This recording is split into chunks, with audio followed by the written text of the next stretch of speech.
des séances. Voilà pour le sommaire. Merci de votre fidélité à Presse Plus. Voilà, Presse Plus aujourd'hui, donc deux titres, comme vous avez pu le constater. Mauvaise gouvernance, la Renaissance est-elle celle responsable?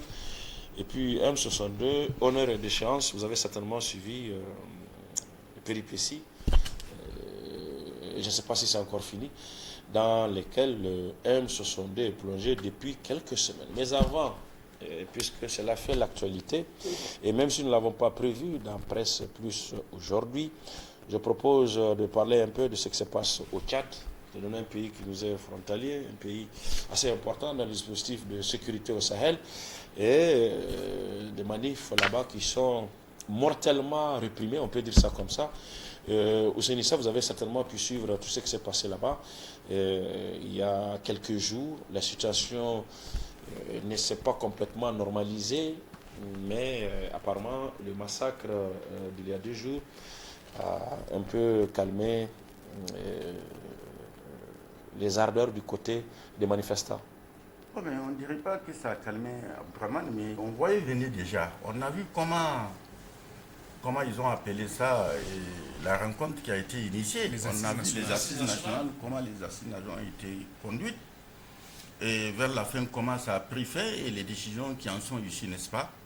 Et à partir de ces décisions-là, il fallait s'attendre à ce qu'on a assisté au drame ou du moins au massacre qu'on a assisté, je crois, jeudi passé. Et la principale décision, c'est l'investiture ou la prolongation, non seulement la prolongation de la transition de 2 ans, mais également la possibilité offerte au fils Déby de se présenter. Alors, à partir de cet instant, on sait bien comment les choses se passent un peu sous nos tropiques. Quand vous êtes là et on vous permet de conduire non seulement une transition en tant que fils, parce que c'est la dynastie, et les Tchadiens ont décidé de mettre fin à cette dynastie-là.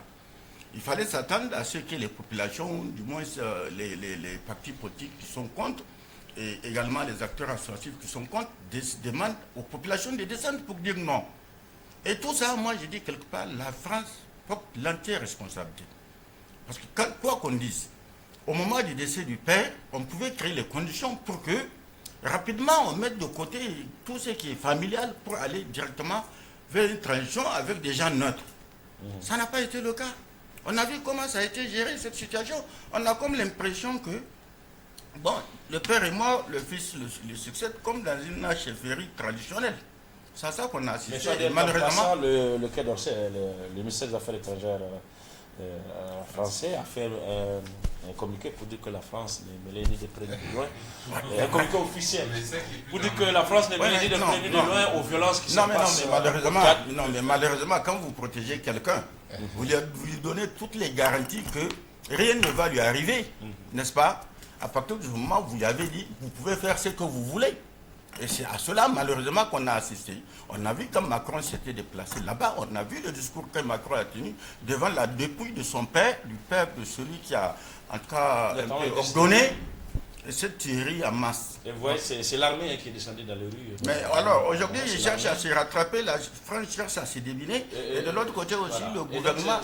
On a l'impression que ce n'est plus une opération de maintien de l'ordre. Non, ce n'était pas une affaire de maintien de l'ordre. On pouvait les disperser en utilisant des gaz lacrymogènes et autres. Mais venir avec des balles réelles sur un terrain, de manifestation, ça veut dire que c'était prémédité.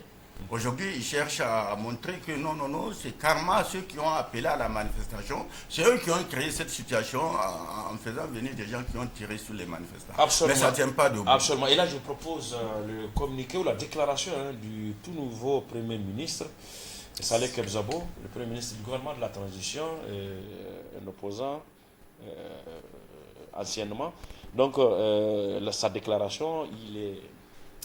Comment dire, vous allez sur les propos, il met toute la responsabilité sur les manifestants qui sont considérés comme des putschistes, comme des rebelles. Je propose de suivre les propos de Saleh Kebzabo, Premier ministre du gouvernement de transition du Tchad. Par les événements graves vécus par le pays, ce 20 octobre 2022, date choisie par les insurgés pour organiser une véritable insurrection populaire armée. Pourquoi le 20 octobre? Selon eux, et ils le répètent à satiété depuis quelques semaines, c'est la date de la fin de la transition où le pouvoir devrait leur revenir. C'est sans oublier que la charte de la transition, qui vient d'être modifiée, prévoyait une période de 18 mois renouvelable.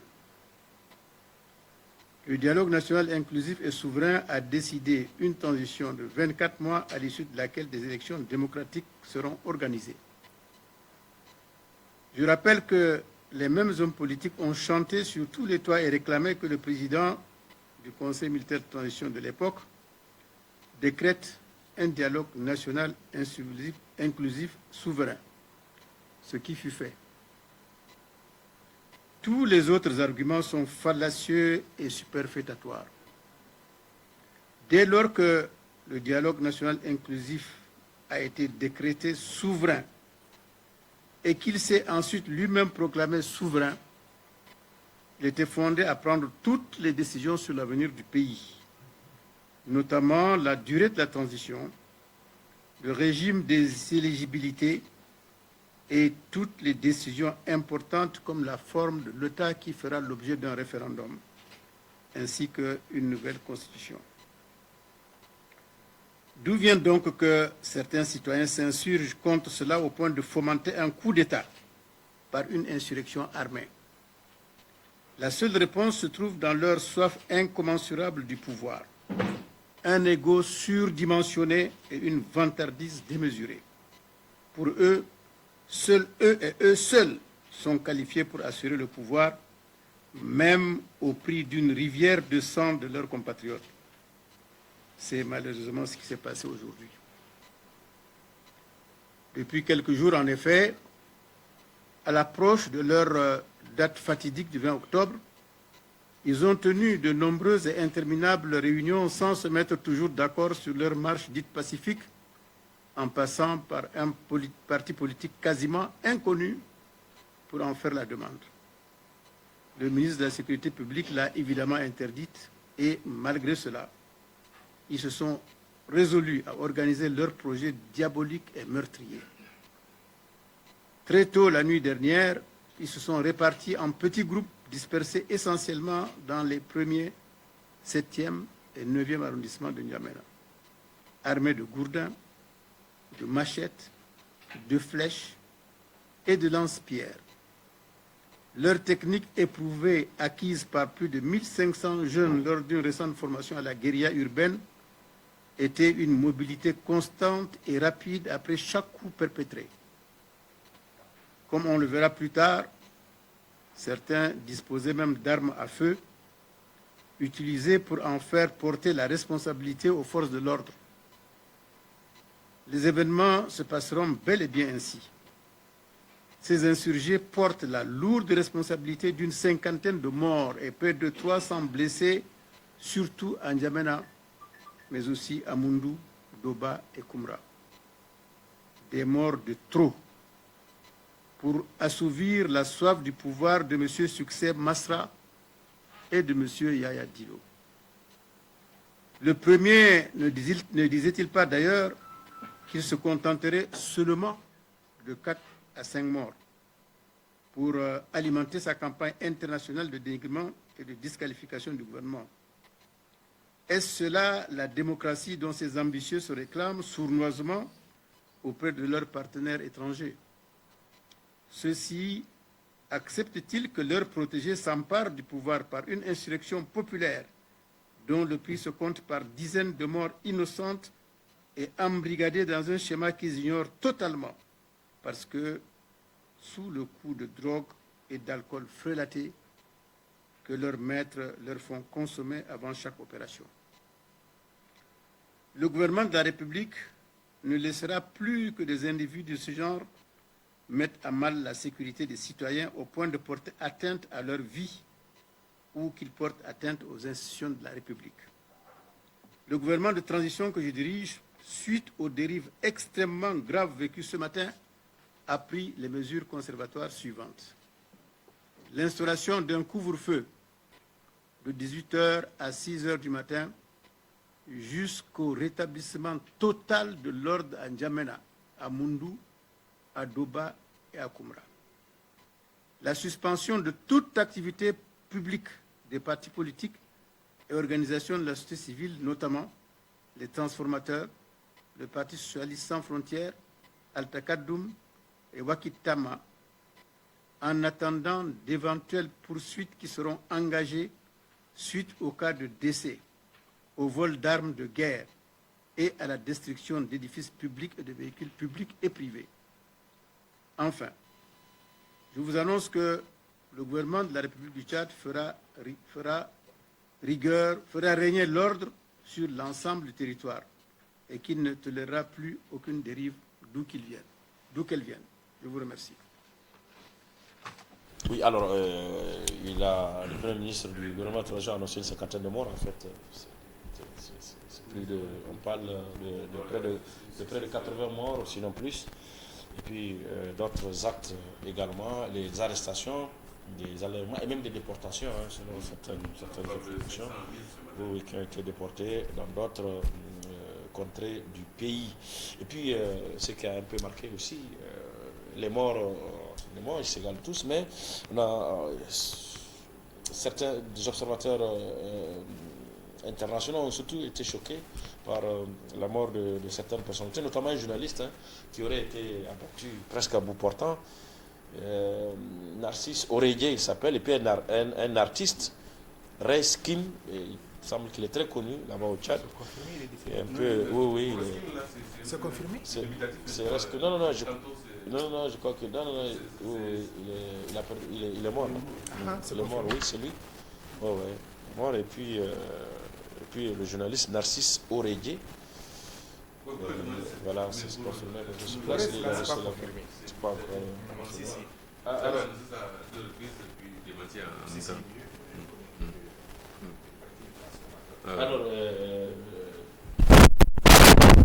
Alors, moi, j'ai jamais vu une histoire comme ça. Je disais hier à des gens, je dis, le Tchad, vraiment, c'est un pays un peu spécial, quoi. Parce que, en tout cas, dans l'espace francophone, là, dans ce genre de situation, je ne pense pas qu'un régime puisse encore résister à un tel hécatombe. C'est pratiquement impossible. Quelqu'un m'avait dit non, il y a eu la Côte d'Ivoire, il y a eu récemment la Guinée. J'ai dit non, ce n'est pas la même situation. Ici, c'est un parti politique qui a appelé et c'est une manifestation qu'on a déposée, ça a été interdit, c'est vrai, mais bon, ça s'est passé. Donc, c'est pour souligner la complexité, en tout cas, du système tchadien. Vous avez vu, c'est un opposant qui, durant les 30 ans de règne de Déby, était son super opposant. Aujourd'hui, c'est lui qui vient. Et le premier acte, vous avez vu, il n'a pas mesuré apparemment la gravité. Parce qu'à ma connaissance, il n'y a ni deuil national, ni même. Voilà, donc c'est dire que, voilà, c'est dire qu'au Tchad, vraiment, c'est une situation enfin, très spéciale. Peut-être c'est compte tenu du fait que ce sont des guerriers, les morts, bon, on peut toujours dire que c'est dans l'ordre normal des choses, mais quand même, ce qui s'est passé, c'est impressionnant. Et vous avez remarqué, comme toujours, le gouvernement dans son communiqué a tenu à préciser, c'est comme s'il était informé. Il dit qu'il est informé de la formation, mais quand vous êtes informé, quand même vous devez prendre le devant. Surtout que vous savez comment les gens sont brutaux dans ce genre de situation, vous devez prendre... Si on peut prendre... Informer même que des gens auraient subi des formations. Voilà, des formations. Donc ça veut dire que donc, les gens... Voilà, donc ça veut dire que vous avez la possibilité... Vous êtes au courant. Donc comment si vous êtes au courant de la formation de plus de 1500 jeunes à une guerrière, vous allez fermer les yeux jusqu'à ce que les gens arrivent à une situation comme celle-là. Donc moi je dis que... Et vous avez vu, apparemment, c'est... Au-delà de la férocité de la répression, mais apparemment c'est une affaire même de clan. Parce que vous avez entendu sur RFI, on disait qu'il y a des gens qui étaient en civil dans les véhicules qui sortent pour tirer sur les citoyens. Bon, ces gens, jusqu'à présent, personne ne les a identifiés. Est-ce que, ce qui est sûr, ça ne va pas être l'opposition, ça va être les opposants. Est-ce que c'est une aile du régime qui veut peut-être charger des bifis ou qu'est-ce qui se passe. En tout cas, c'est pourquoi l'histoire du Tchad, c'est difficile à comprendre, honnêtement. Pour nous ici, c'est un drame, mais vous avez vu, apparemment chez eux, la vie a continué dès le lendemain. Moi, j'ai vu sur la télé tchadienne, il n'y a rien, il n'y a pas de bandeau noir, il n'y a rien. C'est comme si c'était un non-événement. Or, quand même, dans nos pays, c'était dans nos pays, ça ne va pas être comme ça. Docteur Amonas. Oui, merci Abdelrahman. Donc, je pense que comme Tradam l'a dit, effectivement, pour une cinquantaine de morts officiellement, même si Masra a dit à peu près 80, je pense que c'est quand même un drame qui mérite effectivement que l'État, parce qu'il me semble que parmi la cinquantaine de morts officiellement, il y a aussi une quinzaine de forces de l'ordre. Mais c'est-à-dire qu'en tout cas, à leur mémoire, on aurait dû décréter vraiment ce deuil national au-delà, même si les autres, on considère qu'ils contestent un peu le gouvernement de transition, c'est des Tchadiens qu'on a tué dans ces circonstances-là. Je pense qu'on aurait dû effectivement décréter le deuil national et puis prendre un certain nombre de mesures. Malheureusement, le Tchad, comme il a dit, c'est un pays de tradition guerrière où la mort ne dit absolument rien du tout. C'est toujours des contestations, des bagarres, c'est des répressions violentes, c'est des assassinats, c'est des enlèvements. Je pense que on a l'impression que c'est le règne des clans. Non, c'est ce qu'il a dit, mais on sait, le clan... bon, on ne peut pas nous peut-être sur le truc du président un certain nombre de choses. C'est vraiment des clans, hein, c'est vraiment une communauté clanique où les gens, effectivement, sont prêts, ceux qui sont aux affaires aujourd'hui, à conserver leur pouvoir, en tout cas le règne du clan, on va dire. Et de l'autre côté, effectivement, l'écrasante majorité du peuple tchadien qui aspire profondément et légitimement au changement. Je ne sais pas, est-ce que cette répression va peut-être avoir raison de leur détermination à vouloir créer les conditions vraiment des élections inclusives et transparentes pour que l'alternance tant rêvée peut-être soit une réalité. Maintenant, l'autre chose, pour revenir aux raisons, je pense que c'est là où il faut interpeller la communauté internationale. En tout cas, ces derniers temps, je n'ai pas vu un pays où il y a une transition militaire et que les autorités, en tout cas de transition, notamment le chef de la junte, justement, soient autorisés à se présenter comme candidat. La première des conditions, c'est vrai, peut-être l'autre, c'est la zone CEMAC, ou si c'est la CEDEAO, mais je pense qu'un peu c'est quand même l'Afrique, parce qu'il y a des instruments juridiques au niveau de l'Union africaine, la charte africaine sur la démocratie. Mais surtout que ces pays font le même parrain, qui dictent des règles différentes à la tête du client. Mais justement, c'est ce que j'ai dit. Au début, c'était très clair. La transition, je crois que finissait, comme Saleh Kezabo l'a dit, et le 20 octobre passé. Et s'ils ont choisi la date symbolique du 20 octobre, c'est parce qu'initialement, c'était la fin de la transition. Et on n'aimait pas dire que, bon, même si les assises nationales disent que ont proclamé d'abord leur souveraineté, les assises, en tout cas, elles-mêmes s'auto-proclamées souveraines et a décidé de prolonger encore de 2 ans la transition et de sauter le verrou d'inéligibilité justement du général Déby, fils, pour qu'il Mohamed Déby, pour qu'il puisse. Donc, quelque part là, effectivement, les peuples tchadiens ne peuvent pas quand même rester impuissants cette volonté manifeste de conservation de pouvoir jusqu'à parce que la communauté internationale doit vraiment intervenir pour qu'il cesse vraiment ce massacre, en tout cas cette effusion de sang des Tchadiens, et voir dans quelle mesure, parce que l'autre chose qu'il faut craindre, c'est les facts là, avec Mahdi, ou bien comment ça s'appelle là, parce que est-ce que aussi, au-delà de l'opposition civile interne, est-ce que cette situation ne va pas effectivement attiser, raviver un peu les velléités du côté de la rébellion, et au regard de la position, je ne sais pas si c'est l'autre qui a souligné la position stratégique du Tchad pour la sécurité dans la sous-région, s'il bascule tantôt dans une sorte de guerre civile ou de clan de l'autre côté des rébellions, je pense que notre sous-région va beaucoup en pâtir en termes de sécurité pour déjà une situation délétère. Bon, moi je pense que je suis commencé par incliner devant moi je vais au-delà de ce que je constatais en réalité la France ne peut pas sortir, dire qu'elle est innocente dans ce qui se passe. Quand on voit le déroulé de la mort de Déby, en réalité c'est le général Abdelkarim Daoud qui devrait prendre le pouvoir. Abdelkarim Daoud dit Kerenkoro qui est le chef d'état-major. Parce que même si on sort quand même du cadre constitutionnel, c'est le plus gradé et le plus expérimenté. Mais vous avez vu qu'est-ce qui s'est passé quand vous suivez le déroulé. Kerenkoro, ils lui ont fait venir avec un hélicoptère pour constater que Déby est carrément mort. Mais lui, au lieu de revenir dans la capitale, il a préféré poursuivre les gens du FAC jusqu'au Soudan. Le temps qu'il revienne, la France va organiser l'avènement de cet analphabète-là, qui est devenu président et qui va conduire là. Donc en réalité, moi, j'accuse le chef d'état-major de n'avoir pas pris ses responsabilités. Et c'est le plus expérimenté, c'est le plus guerrier, c'est le plus... Il est général, je crois, 5 étoiles, comme le petit Fion là qui est allé massacrer les... Donc, moi, c'est Kerenkoro que j'accuse. Voilà. Il n'a pas su prendre ses responsabilités. Et vous avez vu maintenant son retour à N'Djamena a été théâtralisé.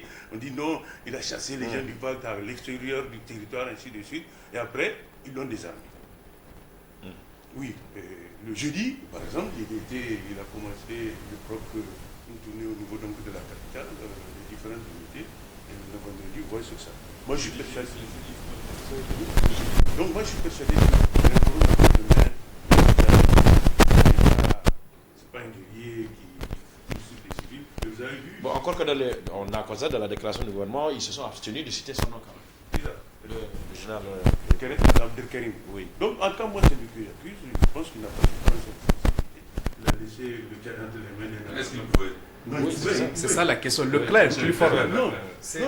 En réalité, c'est la France qui a organisé la succession. Oui, c'est la France qui a organisé la succession. Oui. Ça, c'est En termes d'affrontement, là, il rentre dans la guerre présidentielle, c'est 15 minutes.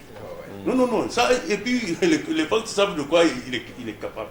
Il a mis, je crois, 3 ou 4 jours pour les dégager un territoire, mais le temps qu'il revienne, la France a organisé. Donc, moi, je me dis que la France n'est pas innocente. Et en plus, la France ne peut pas dicter à ces gens-là de conduire une transition de 24 mois après un second coup d'État, parce que moi je considère que c'est un coup d'État. Les gens sont sortis parce que la fin de la transition c'était le bain. Et on m'a dit non, à côté à l'âge, toi tu ne peux pas conduire, il y a eu un coup d'État, machin, et puis voilà. Donc moi je me dis que cette France qui joue, en tout cas la division au niveau de l'Afrique centrale, elle n'est pas innocente dans ce qui est. La France porte entièrement la responsabilité des morts au Tchad, les morts du 20 octobre. C'est clair, net et précis, parce que c'est elle qui a placé un analphabète qui ne sait pas ce... Il ne peut même pas lire un discours. Sincèrement, moi je suis surpris que l'enfant d'un début ne puisse même pas être... Il n'a pas été à l'école apparemment. Non, bon, il a été à l'école. Il a été à l'école. Il a été à l'école. Non, je crois qu'il a été à l'école. Non, il a été à l'école. Il a un niveau quand même. Oui, non, il a été à l'école. Je crois qu'il nous met dans une salle là pour qu'il répète une fois. Sincèrement, moi, je vous dis, moi j'accuse la France et Kerenkoro de n'avoir pas pris leurs responsabilités. Maintenant, les morts qui sont intervenus le 20, j'espère quand même que pour une fois la communauté internationale va se réveiller. Parce qu'on ne peut pas continuer à collaborer ou à fermer les yeux sur les crimes d'un analphabète qui ne sait plus où il va. Moi, je me dis sincèrement que sur le long terme, il va falloir d'abord le dégager. Moi, je me dis qu'il ne peut pas, il ne peut plus conduire la transition. Il y a un petit malaise quand même au niveau de la communauté internationale. La France a tenu à dire qu'elle n'a pas les mains dedans, que ça ne la concerne pas. L'Union européenne a dénoncé, les États-Unis aussi, beaucoup de leaders politiques aux États-Unis. S'incliner devant les morts. Ça, c'est un acte fort, oui, tout à fait. C'est lui, non? Oui, c'est un acte fort. Où l'analphabète là était à l'hôpital. Oui, c'est pas un analphabète. Non, c'est un analphabète. Oui, mais bon, il est quand même Non. Je voulais compléter pour la qualité du travail. Non, moi je considère que c'est un analphabète. Tu ne peux pas me faire. Je l'ai vu à l'œuvre. Je vois que le monsieur ne peut même pas lire un texte. Peut-être qu'il est étudié en arabe. Je ne sais pas. Mais en français, il a des problèmes. Peut-être. Moi, je pense que là, vous voulez. Par rapport, tout à l'heure, je disais que la communauté internationale est interpellée. Effectivement, on se rappelle, lorsqu'il y a eu le soulèvement de Benghazi contre Kadhafi, justement, puisqu'il a commencé à réprimer, les gens ont dit qu'il emploie la force excessive contre son propre peuple. À l'époque, Sarkozy a manipulé l'OTAN. Oui, mais c'est ça que j'ai dit. Quelque part, ils ont demandé d'obtenir un droit d'ingérence. Exactement. C'est le 2 poids 2 mesures. Et aujourd'hui, je ne sais pas à l'époque si la répression, le soulèvement de Benghazi, il y a eu autant de morts, mais pourtant les gens ont décidé parce qu'ils gênent. Je vous rappelle, c'est pas le premier cas en Afrique francophone. Il ne faut pas oublier que Faure lui-même, il est venu avec 400 et quelques cadavres dans les rues. Il a sérieusement réprimé le peuple. Et c'était une succession dynastique. Oui, mais on se rend compte que, en fait, c'est deux systèmes dynastiques. Moi, je me dis, il faut quand même qu'on arrête. Il n'y a qu'en Afrique où la France a fait tuer son roi, maintenant elle admire les royautés qui se passent un peu dans le pays du tiers. Moi je pense qu'il faut qu'on arrête ça. Non, mais c'est que à la différence au Togo, après ce mot, on a mis un arrêt. Pour être obligé de retirer, ils ont fait une sorte de transition avec quelqu'un dans lequel Ford était candidat, puis il a pu passer. Parce que. Non. Si. Non, même après les élections, les gens ont contesté. Non, c'est que Tradam dit là. C'est que Tradam dit. Moi, j'étais au Togo quand les événements se sont déroulés. En réalité, c'était le professeur Nachaba, qui était président de l'Assemblée nationale, qui devrait conduire la transition. Il se trouvait qu'il était à l'extérieur. Et maintenant, quand il a été informé, il devrait rentrer. Et puis, on a fermé les frontières. Il était dans le même avion, paix à son âme, avec le professeur, l'autre Charles Debache, qui est le conseiller juridique de Yadema. Il est rentré la même nuit. Faure était ministre du Transport au gouvernement de son père. Certes, il était député de Blita. On a trituré la Constitution, justement pour qu'il revienne à l'Assemblée nationale. On a débarqué Abbas Bonfo, qui était président de l'Assemblée nationale. On a dit c'est fort. Après, on dit que c'est lui le président, l'oligarchie militaire, il allait lui faire allégeance, ainsi de suite. Après, justement, quand la CEDEAO, le président Tanja était président en exercice de la CEDEAO, est rentré, bon, on l'a amené justement à quitter, laisser Abbas Bonfo conduire la transition. Il s'est présenté comme candidat et puis on a légitimé. Voilà comment on a maquillé pour qu'il vienne au pouvoir. Non, mais certainement. Non, c'est évident. Non, on vous parle de. Non, pour l'instant, on n'est pas arrivé à ce stade-là. L'ancien Premier ministre, comment on appelle, son adversaire avait refusé de le connaître. Tout à fait. Si, c'était Jules Chris Olympio, l'autre est Jean-Pierre Fabre. Bon, paix à son âme, quand même, on ne parle pas de. On a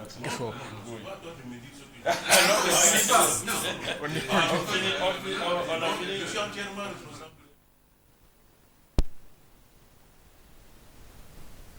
Non, c'est par respect pour les morts, quoi. Et les morts tchadiens. Il faut les respecter en observant au moins une minute. Non, on l'a tous dit, on l'a décrit. Non, on l'a décrit. Il ne faut pas déplorer, c'est moi qui ai déploré. Bon, d'accord. Bon, c'est pas. En tous les cas, on considère que vous l'avez fait au nom de tous. Au nom de Presse Plus, vous êtes incliné sur les morts sur les morts absolument. Alors, premier sous-thème de Presse Plus, on revient au déroulé normal donc de Presse Plus. Premier sous-thème avec notre camarade de la rédaction de la télévision Bonferré, Ebou Karamoudou. Mauvaise gouvernance, la Renaissance, seul responsable. Renaissance acte 1, 2 ou 3, c'est du pareil au même. C'est le sentiment dominant chez beaucoup de Nigériens. Malgré les années qui passent et malgré les têtes qui changent, la Renaissance a du mal à se départir de ces pratiques. Corruption, impunité, déni de justice, injustice sociale, détournement de deniers publics, affairisme à outrance, clientélisme, népotisme, arbitraire, etc. Les problèmes de l'économie, du monde rural, de l'éducation, de la santé, de la sécurité, de mal-vivre et de pauvreté n'ont pas changé ou se sont même empirés dans certains cas. La Renaissance est-elle responsable de cette situation peu enviable du pays? Comment et pourquoi? À suivre tout de suite le débat. La Renaissance est-elle seule responsable? Le Monde d'aujourd'hui a titré « Gestion du pouvoir d'État par le Pendestaria ». Le seuil d'alerte de la paralysie franchie. Le seuil d'alerte de la paralysie franchie, a titré le journal Le Monde d'aujourd'hui. Le Nouveau Républicain, autre hebdomadaire, a titré « Gouvernance politique, la Renaissance ou l'empire de l'affairisme d'État ». La Renaissance ou l'empire de l'affairisme d'État, a titré le journal Le Nouveau Républicain.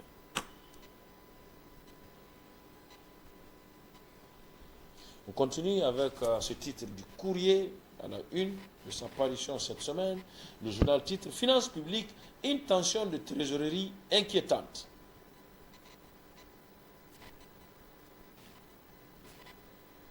Finances publiques, une tension de trésorerie inquiétante.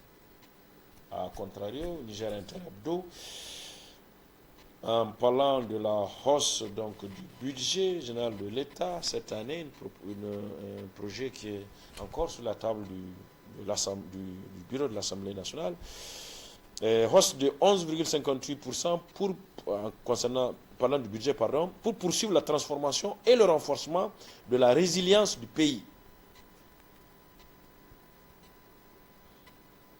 Contrairement donc au courrier qui parle de tensions de trésorerie inquiétantes, Niger Interhebdo pense plutôt que cette nouvelle hausse du budget de 11,58% est faite pour poursuivre la transformation et le renforcement de la résilience du pays, comme pour dire que tout va bien côté finances et trésorerie.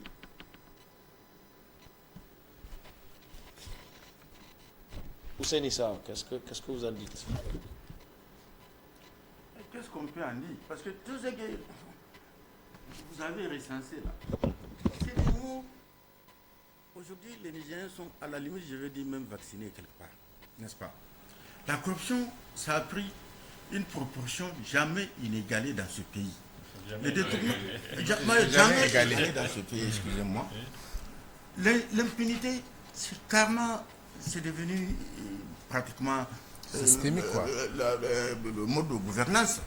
Vous pouvez détourner, vous allez rester impuni tant que vous êtes du bon côté, n'est-ce pas?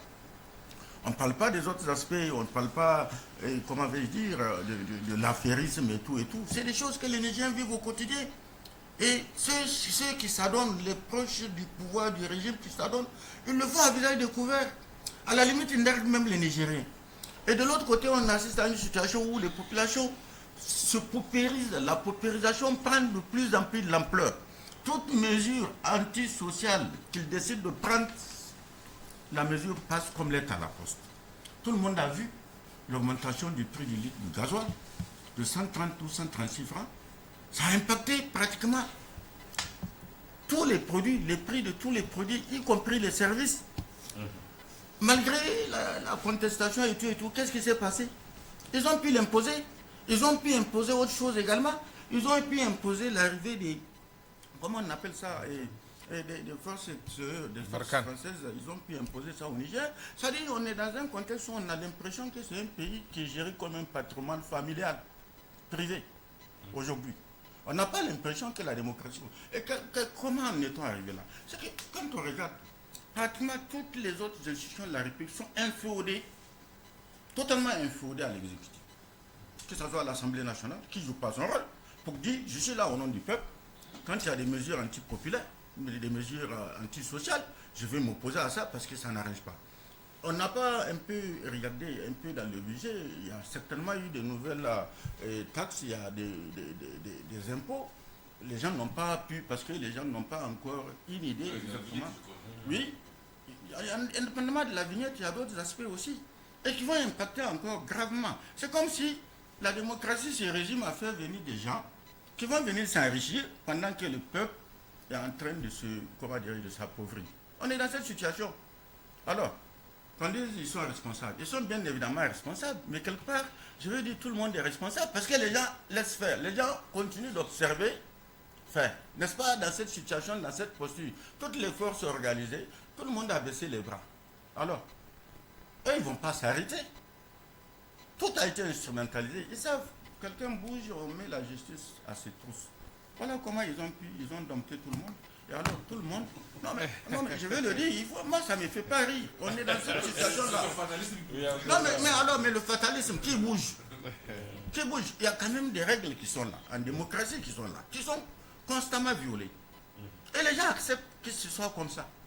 Mais ce n'est pas du fatalisme, c'est un constat que je suis en train de faire. Alors, qu'est-ce qu'on veut? On est en train de plongeon. On continue encore le plongeon malheureusement. Malheureusement, on est dans cette situation-là. On ne sait pas quand est-ce que ça va finir. Parce que les gens se sont installés. Mais heureusement, on n'a pas encore atteint le fond. Non, mais alors le fond, c'est quand? Le fond. Non, je vais dire. Malheureusement, on est en train de plonger, mais heureusement, on n'a pas encore atteint le fond. Moi, c'est pour ça que j'ai dit quelque part. Parce que quand il n'y a plus de bonne gouvernance, quand les règles de bonne gouvernance, quand la bonne gouvernance est mise de côté, les gens considèrent qu'on a fait des élections, on a gagné les élections pour le reste là. Alors que la démocratie, l'essence même de la démocratie, c'est créer les conditions pour que la bonne gouvernance prévale, pour que la transparence puisse prévaloir, pour que les ressources qui sont mobilisées, que ces ressources puissent profiter pour changer les conditions de vie des populations à la base. Mais quand c'est le contraire qui se produit, alors, où des gens pensent que bon, on fait le bonheur, parce que chaque fois je me réfère à ça quand on dit il y a l'émergence d'une classe moyenne. Je dis, mais c'est où la classe moyenne là? N'est-ce pas? Parce qu'on nous parle de classe moyenne. Elle est où la classe moyenne? Elle est... Ah non, non. Alors, mais quand on voit ça, et que tout le monde sait, mais alors, quand est-ce que les choses vont changer? Parce que normalement, voilà, ils sont là, du fait des textes qui sont là, qui balisent, qui disent, voilà, les conditions dans lesquelles on peut arriver au pouvoir, et quand on vient au pouvoir, c'est qu'on doit faire. Mais quand les gens viennent, ils mettent de côté ce qu'ils promettent de faire, ils font ce qu'ils ont envie de faire, qu'est-ce qu'on peut dire? Absolument. Absolument. Et ce n'est pas du fatalisme, tout à fait. Je pense que c'est pas du fatalisme. C'est un constat. Oui, absolument. Alors, Notre-Dame. Oui, en fait, cette histoire de malgouvernance, c'est vraiment un serpent de mer. Quand vous observez, avec la Renaissance, peut-être on a atteint un degré, puisqu'on le vit aujourd'hui, un degré très criard. Peut-être je ne sais pas, peut-être après ça va encore pire. Mais quand vous observez, parce que révisitez un peu l'histoire, depuis la conférence nationale, chaque régime qui arrive, l'opposition le critique avec les faits de détournement, de ceci, de cela. Il y a eu Maman Ousmane, chacun a eu à dire là-dessus sur sa gouvernance. Après lui est venu Barré, qui a été pressé de toutes parts, accusé de tous les maux. Puis il y a eu l'intermède de Wanké, et puis quand j'ai arrivé avec le détournement qu'il y a eu au ministère de l'éducation de la santé, puis Salou Jibo, et puis maintenant Mamadou, le PNDES avec Mamadou Issoufou et maintenant Ambassou. Si vous avez remarqué, dans tous ces régimes, il y a eu ces genres de détournement. Mais à l'époque, les chiffres étaient, l'unité de compte c'était les centaines de mille, les millions. Centaines de millions. Aujourd'hui, on est passé au stade de milliards. Quelqu'un dira, peut-être c'est parce que le pays aussi était en train de évoluer. On avait un budget à l'époque des autres régimes qui n'atteignent pas les milliards, les 1000 milliards. Aujourd'hui, on est à 3000 milliards. Mais la différence fondamentale, c'est qu'effectivement, les autres régimes avaient pris soin de sévir contre leurs propres militants qui détournaient, ce qui n'est pas le cas aujourd'hui. C'est ça qui devient très criard. Et comme les autres régimes n'avaient pas aussi duré comme ce qu'on est en train d'observer aujourd'hui, c'est ça qui fait que tout le monde accuse, à tort ou à raison, et beaucoup à raison, la Renaissance d'avoir dévié, parce qu'ils étaient les champs quand même de la contestation de la bonne gouvernance, de l'exemplarité. Rappelez-vous l'affaire Zenab, l'affaire Meba qui était vraiment minime par rapport aujourd'hui, mais ils ont tenu férocement jusqu'à faire tomber un gouvernement avec tout ce qu'on a connu. Bon. Et ces gens sont venus au pouvoir. Franchement, on a observé que les mêmes travers sont en train de se multiplier. Et c'est pourquoi je dis quelque part, c'est là où je suis d'accord avec les gens quand on accuse la France, ceux qui nous ont poussés à aller à la gouvernance et à la démocratie n'avaient pas bien réfléchi. Parce que, comme l'a dit si bien Conti, la démocratie ne peut pas se faire avec des pauvres. Parce que tous les dirigeants de l'époque, prenez à la conférence nationale, tous ceux qui sont, qui avaient quelque chose en dehors peut-être de, je ne sais pas, de certains qui avaient des héritages. Chacun était un fonctionnaire. Il n'avait que ce qu'il a cotisé, ce qu'il a eu quelque part dans un jeu de culture quelconque. Donc chacun n'avait, le postulat de base, c'est que les gens n'avaient que peut-être leur maison. Et les enfants étaient tous à l'école publique. N'est-ce pas? Tout à fait. Mais aujourd'hui, on observe, qu'est-ce qu'on observe? Je dis, la pauvreté a réuni les gens, ils sont arrivés au pouvoir, ils ont constaté que il y a une possibilité de se faire de l'argent. À l'époque, on disait que sous-coutier, même quand tu veux détourner, quand tu regardes sa photo, les gens pour imaginer disent que tu renonces à ça. Mais si le chef lui-même n'est pas un exemple, normal que les autres suivent. Et c'est ça qui a fait tout le problème de ce pays. Et c'est pourquoi je dis, je ne le souhaite pas, mais même après ce régime, certainement, puisque le pays est en train de s'enrichir aussi, il faut le dire, avec le pétrole, le boom pétrolier qu'il y aura en 2023. Ça veut dire que les perspectives sont encore énormes. Donc, la conquête du pouvoir sera encore féroce. Les gens vont investir de l'argent pour se faire maintenir. Et au retour, une fois acquis, il faut encore s'enrichir pour ne pas le quitter. C'est humain peut-être, mais moi je dis, c'est aux Nigériens de savoir ce qu'ils veulent. Si on veut réellement que ce système s'arrête, il faut qu'on soit dynamique dans nos revendications. Il faut qu'on soit fataliste, qu'on observe juste comme Hussein l'a fait, et puis dit bon, Qu'on s'arrête au simple qu'on constat. s'arrête aux observations. Non, il faut qu'on aille un peu plus loin pour contester réellement. Parce que quand même, on l'a dit, Tradam, c'est je pour t'arrête, nous tous. je t'arrête. Nous tous. Je C'est t'arrête. la- Les forces organisées sont là. Qui le fait maintenant?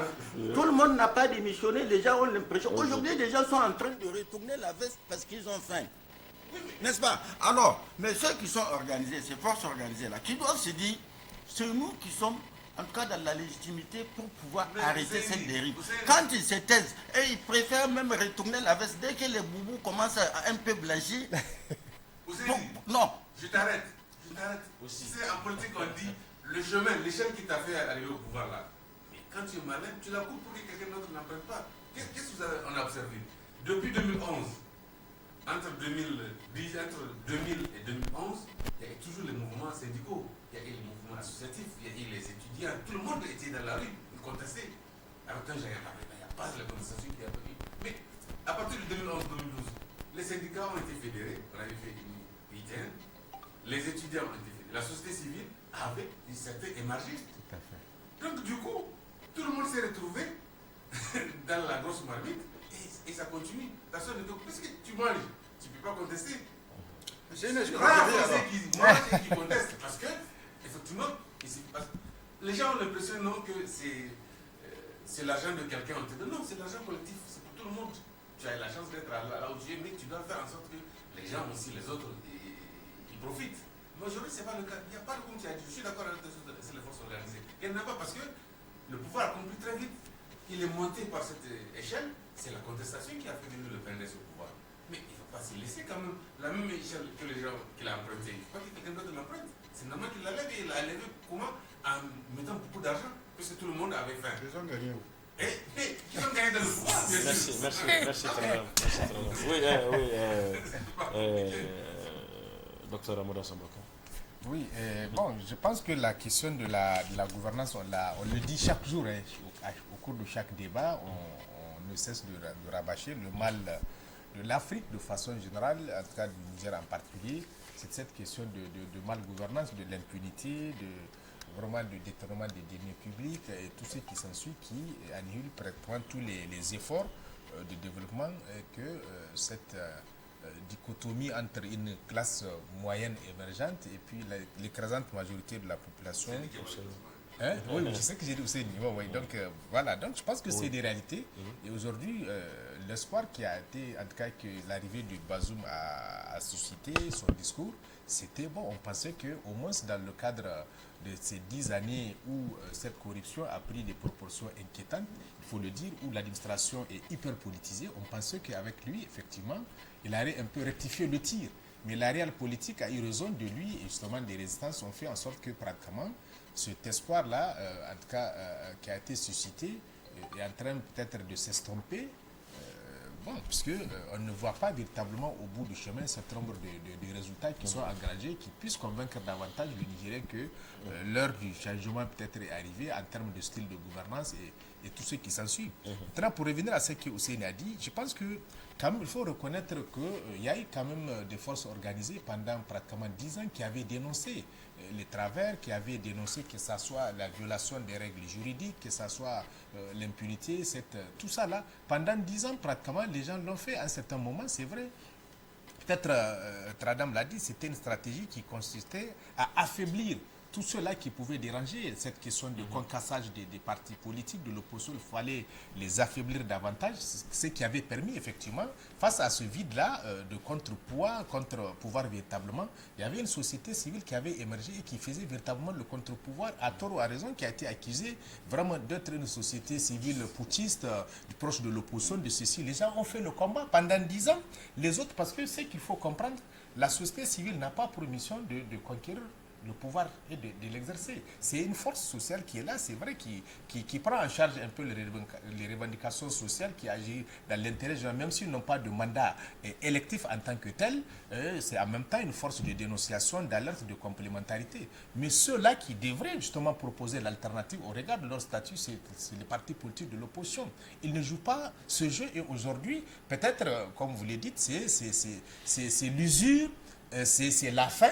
Bon, pratiquement les gens peut-être se sont résignés, mais aussi il n'a pas totalement tort. Hein. Le peuple nigérien, c'est un peuple qui est totalement résigné véritablement. On pense qu'il y a un messie qui doit venir de quelque part pour pouvoir peut-être... non, mais c'est vrai, parce que les gens, quand on voit où est l'opposition véritablement, pourtant, c'est une donnée essentielle de la démocratie pluraliste. On ne dit pas qu'il faut toujours faire de la contestation, mais face à certaines mesures gouvernementales antipopulaires, l'opposition doit prendre justement le relais pour un peu dénoncer. Ça va faire en sorte que le pouvoir, le gouvernement revoie sa copie. Donc c'est comme ça qu'il faut gouverner. On n'a pas dit que la démocratie, c'est forcément un régime de confrontation. Donc on peut attirer l'attention, on peut dénoncer, on peut alerter. Donc je pense que c'est à ça qu'il faut qu'on revienne, que c'est la démocratie qui a fait en sorte que les règles ont pu en sorte que aujourd'hui c'est l'opposition d'il y a peut-être une vingtaine d'années qui était au pouvoir aujourd'hui, et puis c'est un jeu de rôle. Demain, c'est l'opposition d'aujourd'hui qui va venir au pouvoir, ainsi de suite. C'est pour ça je pense que quelque part, il faut que les gens reviennent au respect du pacte républicain. Même si les gens ont carrément oublié le pacte républicain, que les uns, en tout cas que pratiquement tout le monde a signé pendant la transition. Aujourd'hui, les gens ne savent même pas quel est l'engagement qu'ils ont pris. À chaque fois, quand il y a des occasions, je rappelle le pacte républicain. Relégué au calendrier grec. Exactement. Je pense que c'est véritablement ça le problème. Et souvent, à un certain moment, moi-même, je suis, comme Hussein, à un certain je me pose la question, mais si, au regard justement de la situation actuelle, si les choses doivent perdurer comme ça, mais véritablement, est-ce qu'on ne va pas tendre vers effectivement un parti unique ou plus ou moins deux partis, ou trois en tout cas qui constituent la majorité, parce que pratiquement il n'y en a pas véritablement des forces qui constituent un véritable contre-pouvoir. Il y en a de moins en moins en tout cas. En tout cas oui, mais est-ce qu'ils pèsent justement, même s'ils existent, est-ce qu'ils pèsent? C'est ça la question. Il faut un peu te renforcer. Les gens n'ont qu'à prendre l'exemple un peu sous Blaise au Burkina. Il s'est arrangé pour fragiliser pratiquement tous les partis. À chaque fois qu'il va à des élections, il gagne. Un peu après Blaise, un peu dans les autres pays aussi. Je vais parler par exemple du Gabon, je vais parler de tous ces pays où on assiste à des présidents à vie. C'est pas autre chose. C'est parce que tout simplement les forces ont été les autres forces qui doivent assurer, comment dire, le rôle de contre-pouvoir. Ils sont arrivés à un niveau où, bon, le président dans tous les cas, il sait qu'il va. La dernière fois, c'était Cameroun, je crois, ou comment il s'appelle là, à 87 ans encore. Oui, il faut le tenir par les bras pour le faire marcher. C'est lui qui continue encore. Alors, on a atteint ce niveau de résignation qui fait que, bon, les gens, heureusement, c'est des pays encore, ils n'ont pas tout le temps faim. La terre est nourricière. La nature est clémente. Sauf que souvent, il faut se méfier quand les gens sont résignés et qu'ils se réveillent. Vous avez vu au Burkina aujourd'hui, le Burkina est devenu incontrôlable. C'est-à-dire au moindre faux geste, la population descend dans la rue. Moi, je pense après la trentaine d'années de Blaise en fait, Blaise a pu régner parce que Blaise était impliqué dans l'économie criminelle un peu partout dans la sous-région. Il a utilisé pratiquement l'armée burkinabé au Sierra Leone, au Libéria, pour aller piocher du diamant, et ainsi de suite. Particulièrement dans notre région, il considère que les meilleurs soldats sont de là. Donc il faut... Et le réveil brutal aujourd'hui, Blaise n'est plus dans le pays. Vous avez vu, là où il y a la démocratie fonctionne, en Grande-Bretagne, la première ministre n'est restée que 44 jours. Alors, elle a pris des décisions hasardeuses. Les gens, surtout les gens de la finance, ont dit non, ça ne fait pas notre affaire. Celle-là, je crois qu'elle est en train de divaguer. Et puis bon, ils l'ont dégagé. Mais concrètement, moi, je me dis que notre système est très mal parti. Il est mal parti pourquoi? Parce qu'en réalité, ça fait 2 ou 3 mois que les gens parlent de remaniement ministériel déjà au niveau de la présidence. Bazoum n'arrive pas à se décider. Moi, je suis resté quand même quelque temps à la présidence. Je sais qui sont les acteurs déjà au niveau. Si déjà au niveau de ton cabinet, tu n'as pas des gens compétents, tu ne peux pas bien gérer le pays. Or, qu'est-ce qui se passe? Quand le PNDS est arrivé au pouvoir, le PNDS a brisé le rôle des administrateurs civils. Or, quand vous prenez dans des pays comme le Mali, dans des pays comme le Sénégal, ce sont ces administrateurs civils-là, la Côte d'Ivoire, voilà, ce sont ces administrateurs civils-là qui gèrent l'administration. Quel que soit le régime qui arrive, les administrateurs civils au Cameroun. Il a un cabinet civil, un cabinet militaire.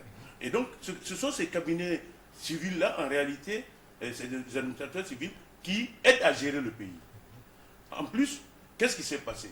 Le système qui a été mis en place par Tanja.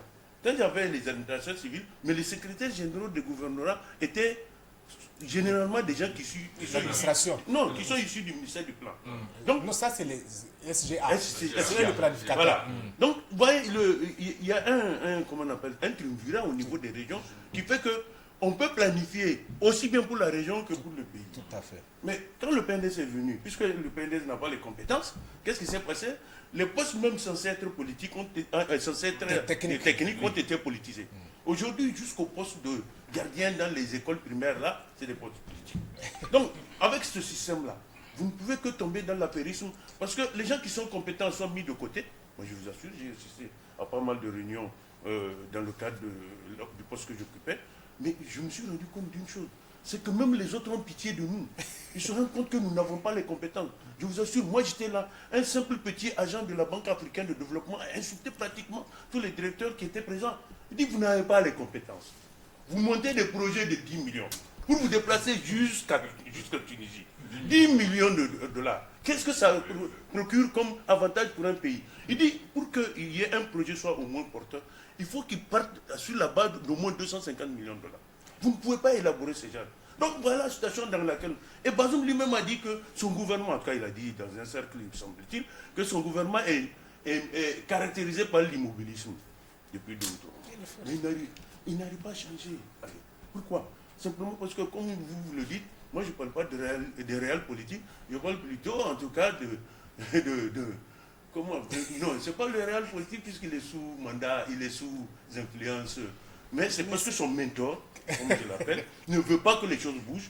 Parce que la plupart des gens qui gèrent les entités où il y a de l'argent sont issus justement du système de ce mentor. Donc voilà la situation dans laquelle nous sommes. Pour que le pays marche, il n'y a plus de planification. Hein. Les gens se contentent, même les histoires de... Non, il n'y a plus. Il n'y a plus de planification. Qu'est-ce qui se passe? Les gens se contentent de ce que la Banque mondiale nous propose. Approche programme, approche, nouvelle politique publique, ainsi de suite. Voilà le système dans lequel Mais nous-mêmes, nous ne prenons pas le soin d'élaborer nos propres projets parce que nous n'avons plus les compétences requises. Oui, donc qu'est-ce que nous faisons? On nous propose et en même temps, on nous propose de l'argent pour exécuter ces projets-là. Je vais vous donner un exemple. Je vais vous donner un exemple. Le monsieur de la Banque mondiale a dit que le Niger est le seul pays où on élabore un projet, on ne consomme pas les crédits qui sont à l'heure au bout de 5 ans. Il dit un projet, c'est 5 ans. Qu'est-ce qui se passe? On se rend compte d'une chose, c'est que chaque fois qu'un ministre arrive, on balaye le monsieur qui est à la tête du projet. Il dit, or souvent, le monsieur qui a élaboré le projet, s'il doit le gérer pendant les 5 ans, même s'il y a des erreurs, il peut les corriger. Mais celui-là, on le parachute, qu'est-ce qu'il fait? Il vient faire, il vient s'enrichir et peut-être éventuellement... Il faut qu'il prenne le temps de s'imprégner. Il dit, donc, nous savons que... Il dit souvent, qu'est-ce qui se passe? C'est 3 ans après que nous ayons accepté de débloquer le projet, que vous demandez qu'on commence à vous envoyer les sous. Il dit, mais qu'est-ce qui se passe? C'est qu'on ne vous donne même pas la moitié du socle, mais le socle qui reste, nous le gardons. Mais en plus, c'est que vous êtes obligé de nous rembourser. Donc voilà un peu. Moi, je vous assure que c'est lors de ces réunions-là que j'ai compris ce qui se passe. Et c'est ahurissant. Pour que, moi, de mon point de vue aujourd'hui, si Bazoum veut véritablement que le Niger soit remis sur les rails, il faut remettre en selle les administrateurs. Il faut recréer une planification. Franchement, vous ne pouvez pas vous fonder sur les institutions de la Banque mondiale et du FMI pour faire de la planification. Parce que ces institutions-là, leur planification, c'est pour que les recettes que vous recevez puissent rembourser les dettes que vous contractez. Mais un planificateur, il peut aller au-delà. Et c'est pourquoi le budget actuel, et même les autres budgets qu'on a adoptés, le budget 2023, M. Hamamadou, qui est quand même financier, ancien directeur général des impôts, même s'il est devenu en politique maintenant, a dit que la priorité du gouvernement, ce n'est pas les investissements, ce n'est pas les projets, les programmes, etc. Non, c'est le remboursement. Le remboursement des dettes. Ah oui. Donc, la priorité dans ce budget qui est en train d'être examiné au niveau de l'Assemblée, le budget 2023. Non, mais pendant que les députés examinent le budget, le ministre n'est pas là. Comment on appelle la rubrique la plus importante, c'est le remboursement de la dette. Oui. Et quand on vous parle de... Quand on vous parle de taux de croissance de 2 à 2 chiffres là, concrètement pourquoi? Nous ne ressentons pas ça dans notre vie quotidienne parce que l'argent qui est récupéré dans le cadre est envoyé à l'extérieur pour éponger nos dettes. À l'heure actuelle, moi je ne sais pas s'il est rentré hier, le ministre des Finances à l'Assemblée générale. Donc il remanie parce que sûrement la Banque mondiale lui a dit, bon, à partir de 2023, vous commencez à intégrer le cercle des petits riches là, vous allez augmenter simplement parce que voilà. Je vais vous donner un cas. Rapidement. Oui, je vais vous donner un cas.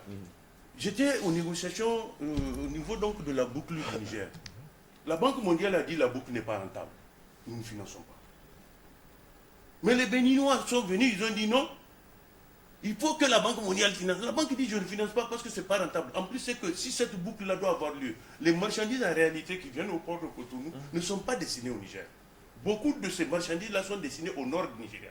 Donc il faut d'abord que le train arrive jusqu'à Dosso, débarque pour que les TLM prennent le... La Banque mondiale dit que ça va coûter beaucoup plus cher. Mais l'axe qui coûte ou qui peut rapporter, c'est l'axe Niamey, Ouaga, Abidjan.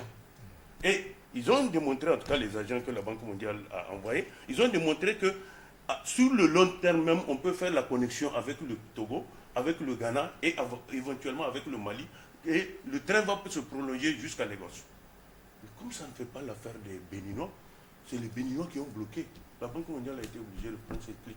Les Nigériens étaient dans la salle, ils n'avaient aucun argument, ils se sont tués. Et puis voilà, la boucle n'a jamais eu lieu. Terminé. Mais vous étiez quoi là-bas, en tant qu'observateur? Non, moi j'étais. Oui, moi je ne pouvais pas intervenir. Non, c'était un débat dans lequel je ne pouvais pas intervenir. Non, je n'ai pas le droit. Je n'ai pas le droit. Mais tu glisses un papier. Par contre, quand il a été question d'incompétence des directeurs, j'ai parlé, le monsieur dit, ils sont là, ils ne peuvent pas me répondre. Il dit, à partir de 2000, combien là, on va envoyer des experts. Tu voulais défendre... Oui, il m'a dit non, ils sont incapables de... Ils sont incompétents. Ils sont incompétents. Donc je suis désolé. Ça fait rire, mais moi, je trouve que nous sommes dans une situation, pitoyable. Au point où de simples étrangers considèrent que nos directeurs nationaux là ne valent absolument rien. Mais c'est une réalité, Boudi. Mais quand on politise à outrance, on ne met pas, on l'a dit, beaucoup de cadres qui sont compétents, soit parce qu'ils sont de l'opposition, ne font pas la politique, mais on les a écartés. Or, on ne peut pas. Le politique doit s'appuyer sur l'administration pour pouvoir mettre. Parce que mais les institutions ont décrié. Il y a un véritable problème de consommation des crédits. Et l'enquêteur pose le problème, c'est exactement ce que vous dites, mais il le pose de façon plus brutale, en titrant l'enquêteur du 17 octobre, déjà, titre « Gouvernance politique, Bazoum Mohamed se trompe de priorité ». Gouvernance politique, Bazoum Mohamed se trompe de priorité, titre le journal.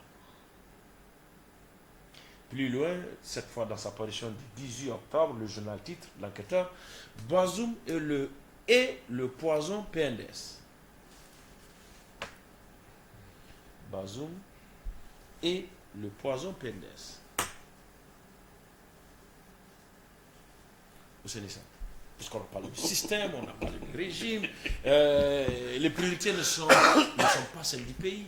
Les priorités qu'on poursuit, malheureusement, que le système poursuit, ne sont pas celles du pays. Et puis, bon, la prééminence ou l'omniprésence, l'omnipotence du parti fait que là également, la machine grippe davantage. On a l'impression que c'est le cœur du problème. C'est-à-dire, pour ce qui est des priorités, les grandes priorités, n'est-ce pas? Bon, bien évidemment, il y a la question sécuritaire qui est là, ça fait partie de ses priorités, n'est-ce pas? Il l'a bien clarifié. Mais il y a également, surtout moi, à mon sens, le social, n'est-ce pas? Le social, quand j'ai dit...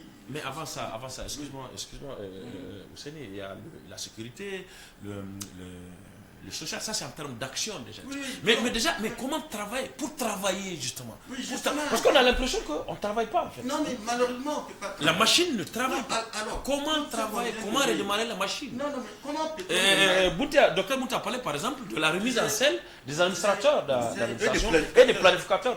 Donc ça permet de redémarrer la machine, donc de travailler.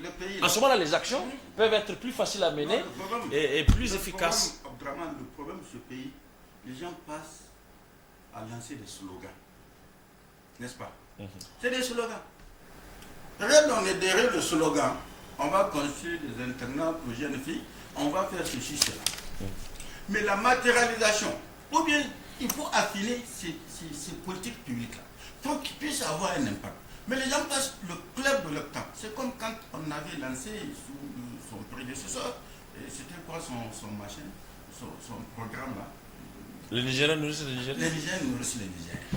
On a injecté beaucoup de milliards dans cette affaire. On s'attendait à ce que, concrètement, qui a nourri qui? Qu'est-ce qui a changé? Est-ce que la situation, d'une année à l'autre, on a toujours 2 à 3, 4, 5 millions de Nigériens, alors que dans le cadre de lancement de cette initiative, on dit, même quand en période de CCRS, c'est plus synonyme de famille. n'est plus synonyme de famille. Non, mais on a dit que l'objectif a été atteint. Mais, 100%. Ah oui, absolument. Mais l'objectif, qu'est-ce qui explique alors que chaque année, en fin d'hivernage, quand on fait le bilan, il y a toujours un dégoût, tantôt un déficit, et on fait appel à la communauté internationale pour mobiliser, pour nous nourrir.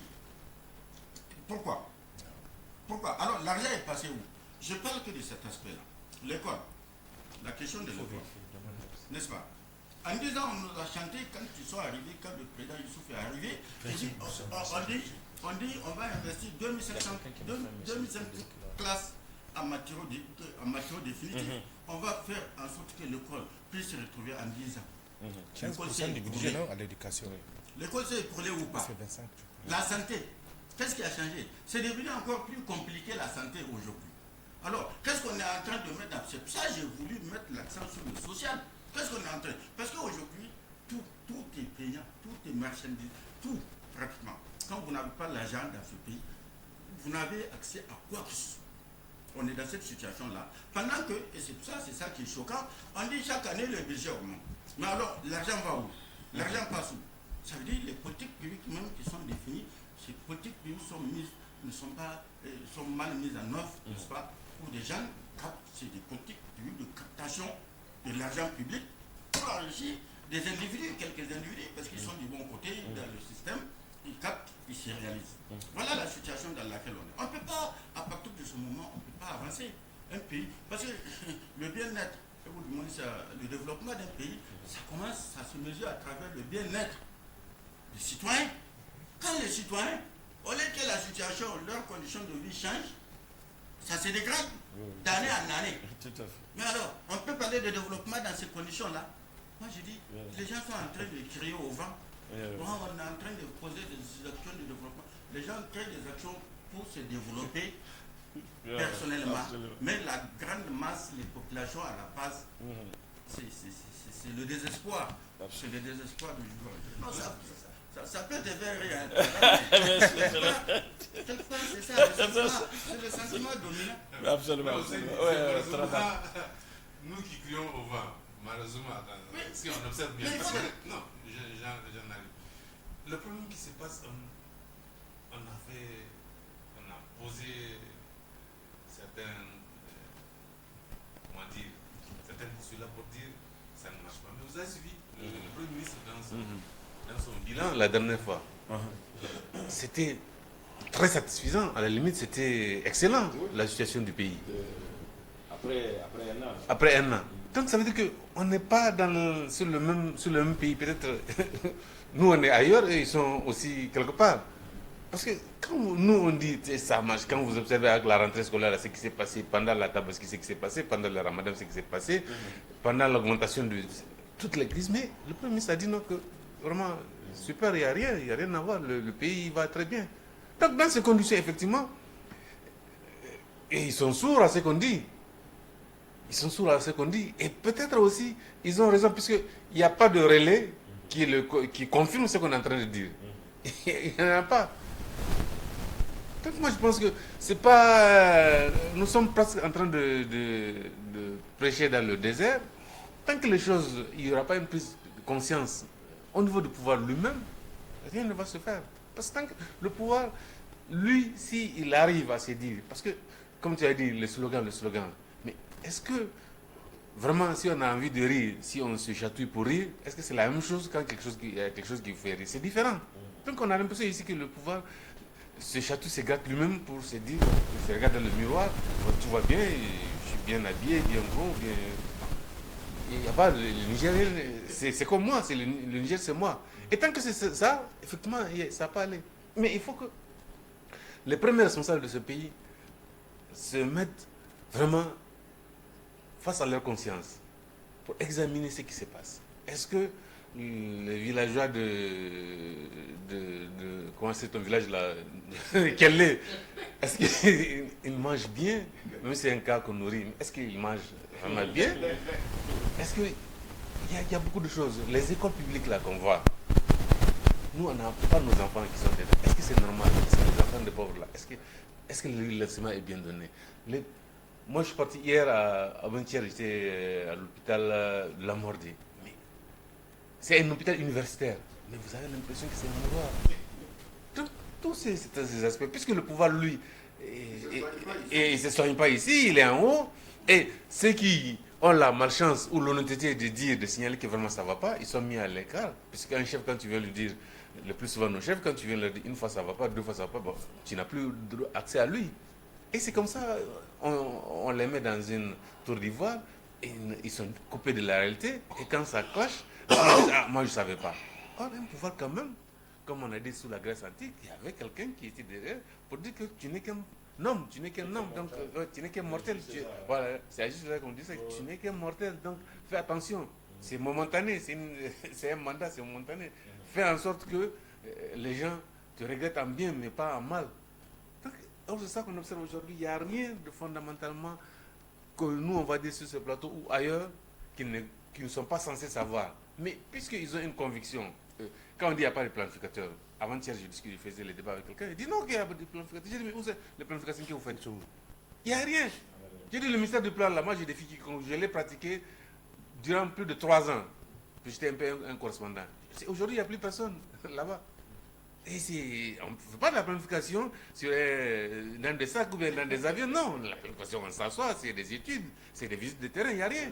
Oui, c'est des projections. Et vous, regardez, moi, la dernière fois quand le président disait lors de sa conférence de presse, il a dit, mais ce n'est pas à notre honneur, dire que toutes les routes sont financées par l'Union européenne, ceci, non, par la France et l'Union, par la France et l'Union européenne, mais ça ne doit pas nous faire honneur, puisqu'on a un budget qui est équilibré en recettes et en dépenses et qui a plusieurs chapitres, investissements, ceci, cela, mais on doit quand même être en mesure, c'est bien qu'on nous aide, mais l'aide doit avoir, comme dit Tanja, l'aide doit nous aider à nous passer d'une autre aide.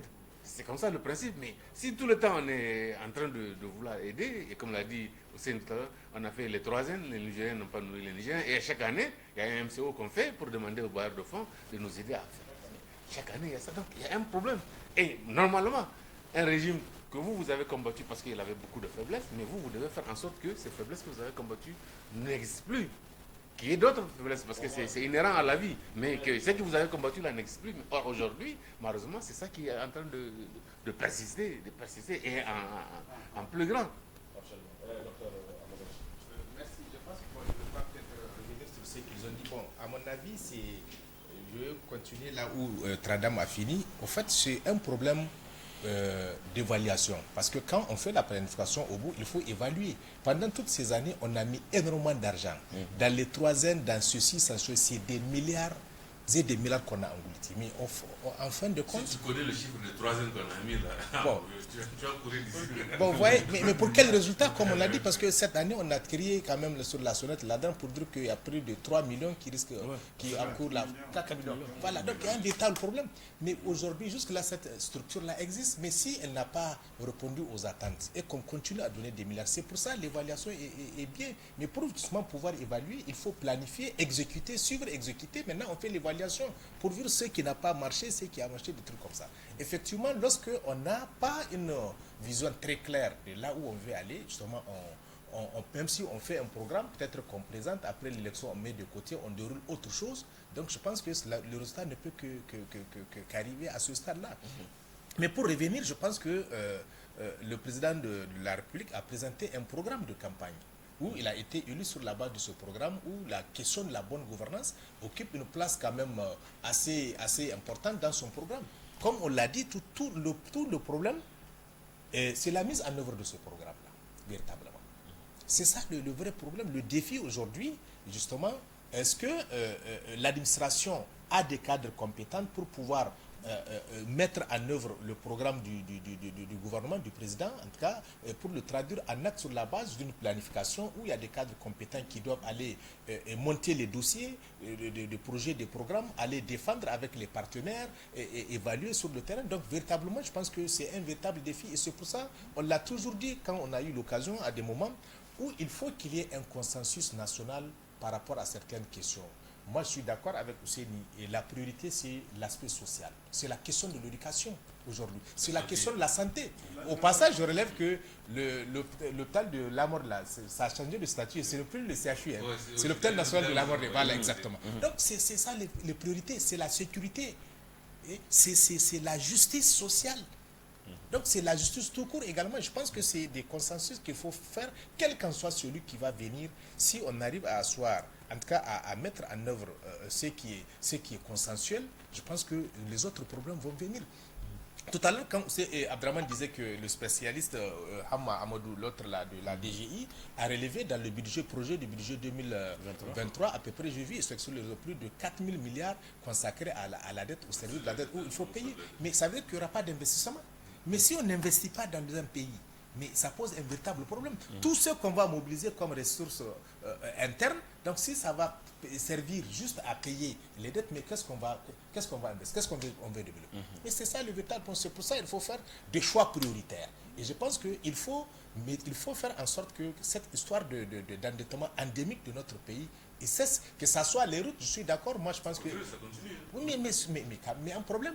Et je me rappelle, il y a quelques années, quand il y a eu, on a fait un débat par rapport à ce débat sur l'endettement, je crois qu'à l'époque, le ministre des Finances avait dit à l'époque que le taux se conforme à la norme UMOA, qui ne doit pas, on attend, c'est 30%, je ne sais pas combien là, je me rappelle, il y a eu ce débat. Jusqu'à 70% du PIB. Non? Voilà, donc, mais quand même, mais là, mais avec ça, là, mais comment c'est que les pays du UMOA ne valent pas, Oui, c'est ça. Ils ne voient les mêmes prix. Ils sont sur le littoral. Et puis vous avez parlé d'investissement tout à l'heure. Ailleurs, dans notre pays, même s'ils sont endettés, quand ils s'endettent, c'est pour investir dans des secteurs porteurs, structurants.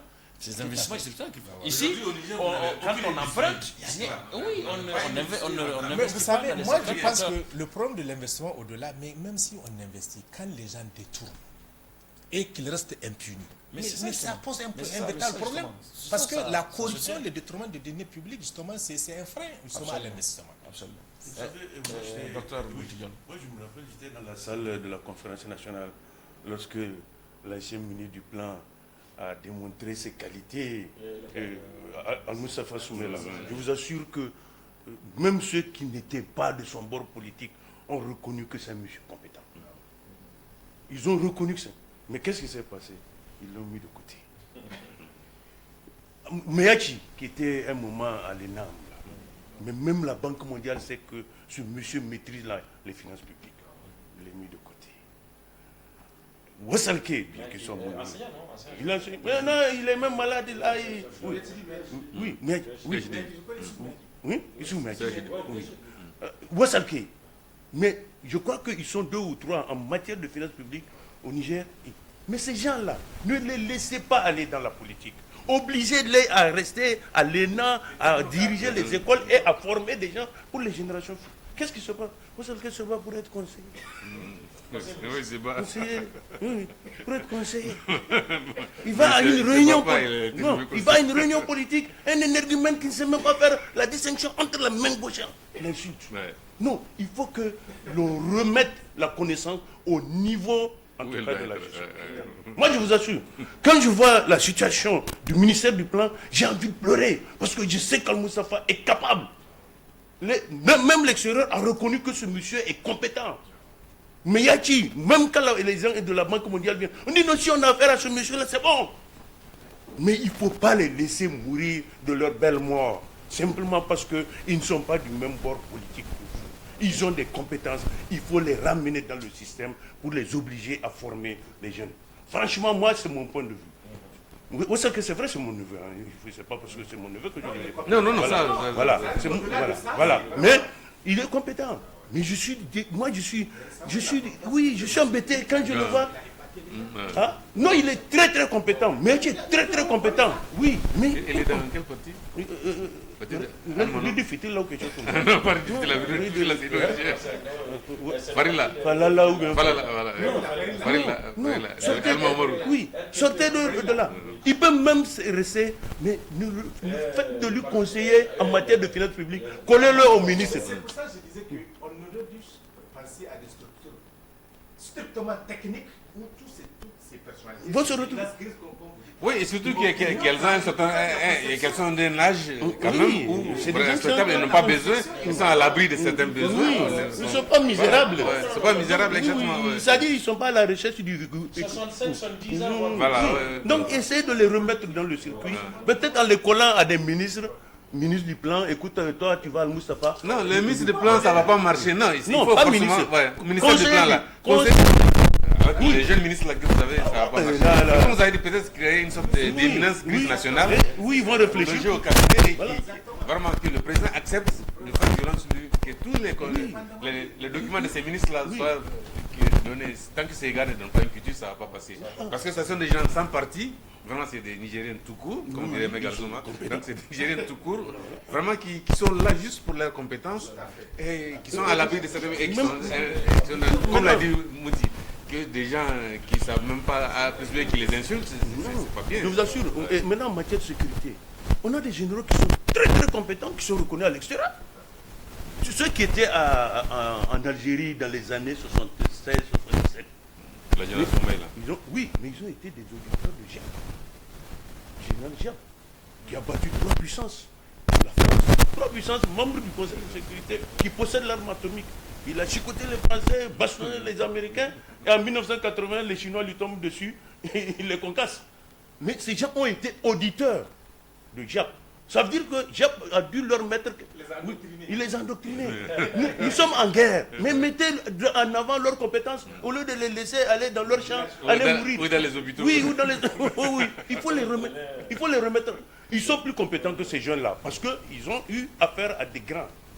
C'est-à-dire que vraiment ceux qui les ont formés, même en France, là, c'était les généraux de la Deuxième Guerre mondiale, de l'après-guerre, ainsi de suite. Mais ces gens-là, vous ne pouvez pas les laisser aller mourir dans leur champ. Vous mettez-les en scène. Oui, même au Niger, quand on observe, on n'a pas une certaine grandeur. Vous avez peut-être une certaine décadence aujourd'hui. Toutes les valeurs qu'il y avait ont été saccagées. Il n'y a plus de valeur. La connaissance même. Regardez, moi je veux sortir d'ici. Peut-être que je n'ai même pas de carburant. Je vais aller chez un monsieur qui vendait de la viande, qui est devenu milliardaire. Bon, écoute, fais-moi le plein.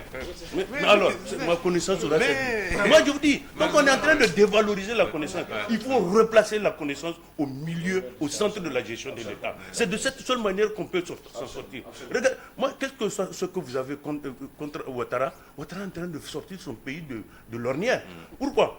Parce que d'abord lui-même il a des compétences de gestionnaire, mais en plus c'est que si tu n'es pas bon, il ne te prend pas.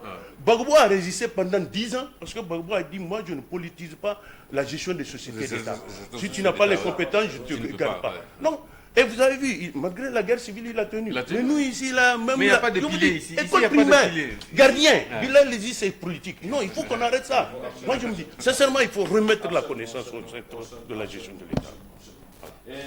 Le temps est parti, mais bon, c'est quand même un devoir pour nous, téléspectateurs qui nous suivent, de prendre de temps en temps quelques commentaires qui viennent de...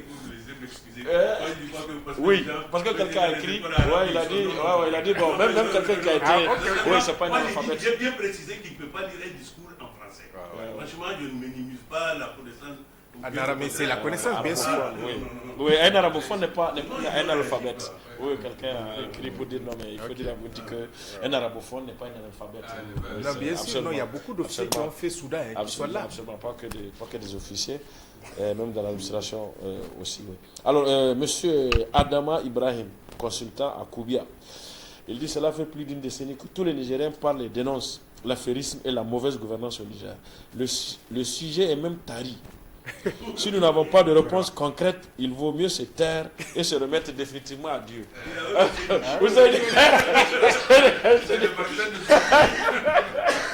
En réalité, il faut toujours partir d'un constat.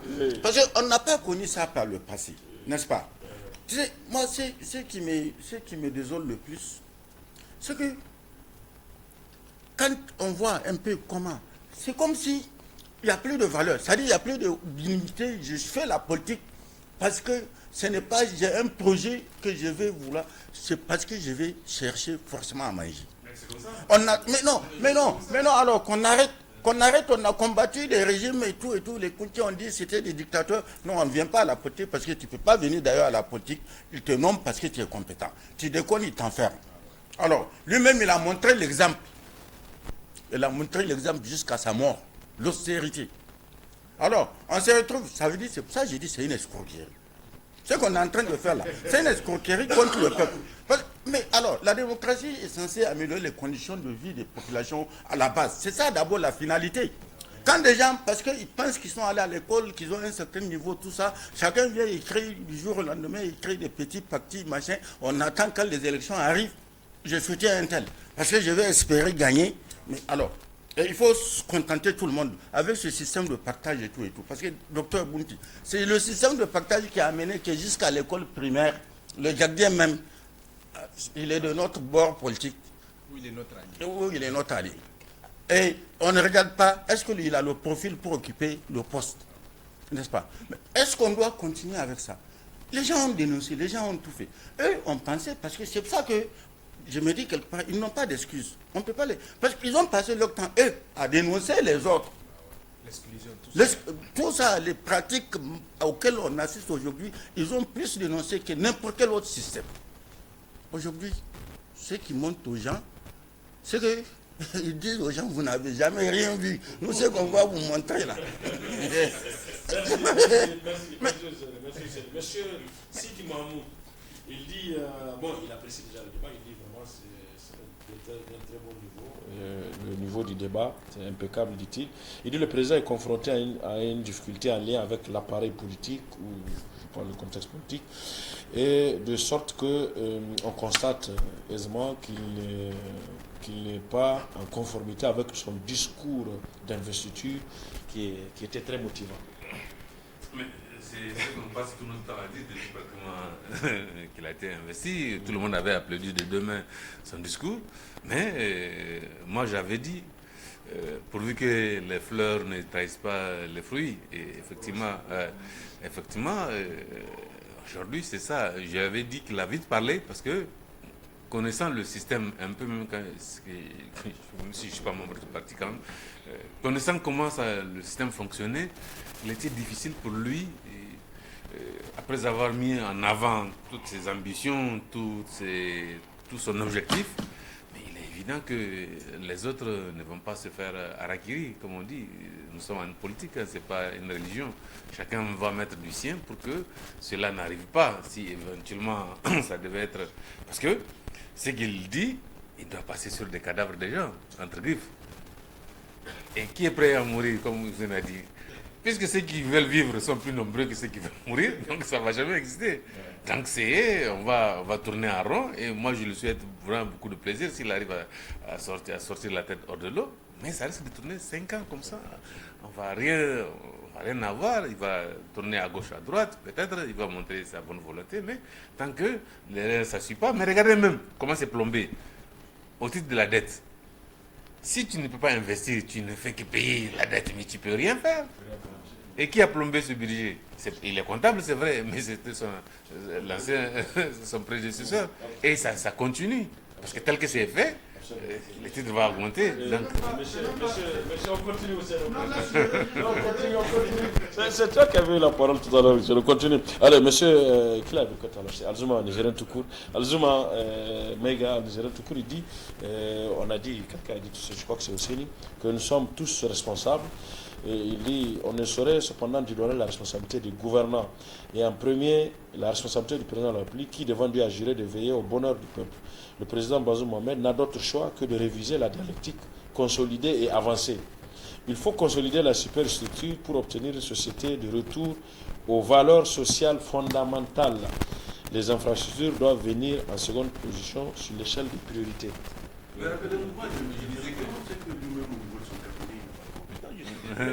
Non, moi j'ai oublié le premier slogan du sa campagne, c'était pas consolidé pour avancer. Hein. C'est après que ça a été ajouté. Moi j'ai oublié, ça fait des histoires, et puis on a dit, bon, on va mettre à consolider. Parce qu'il était distant du passif, du bilan de la Renaissance avec 1 et 2.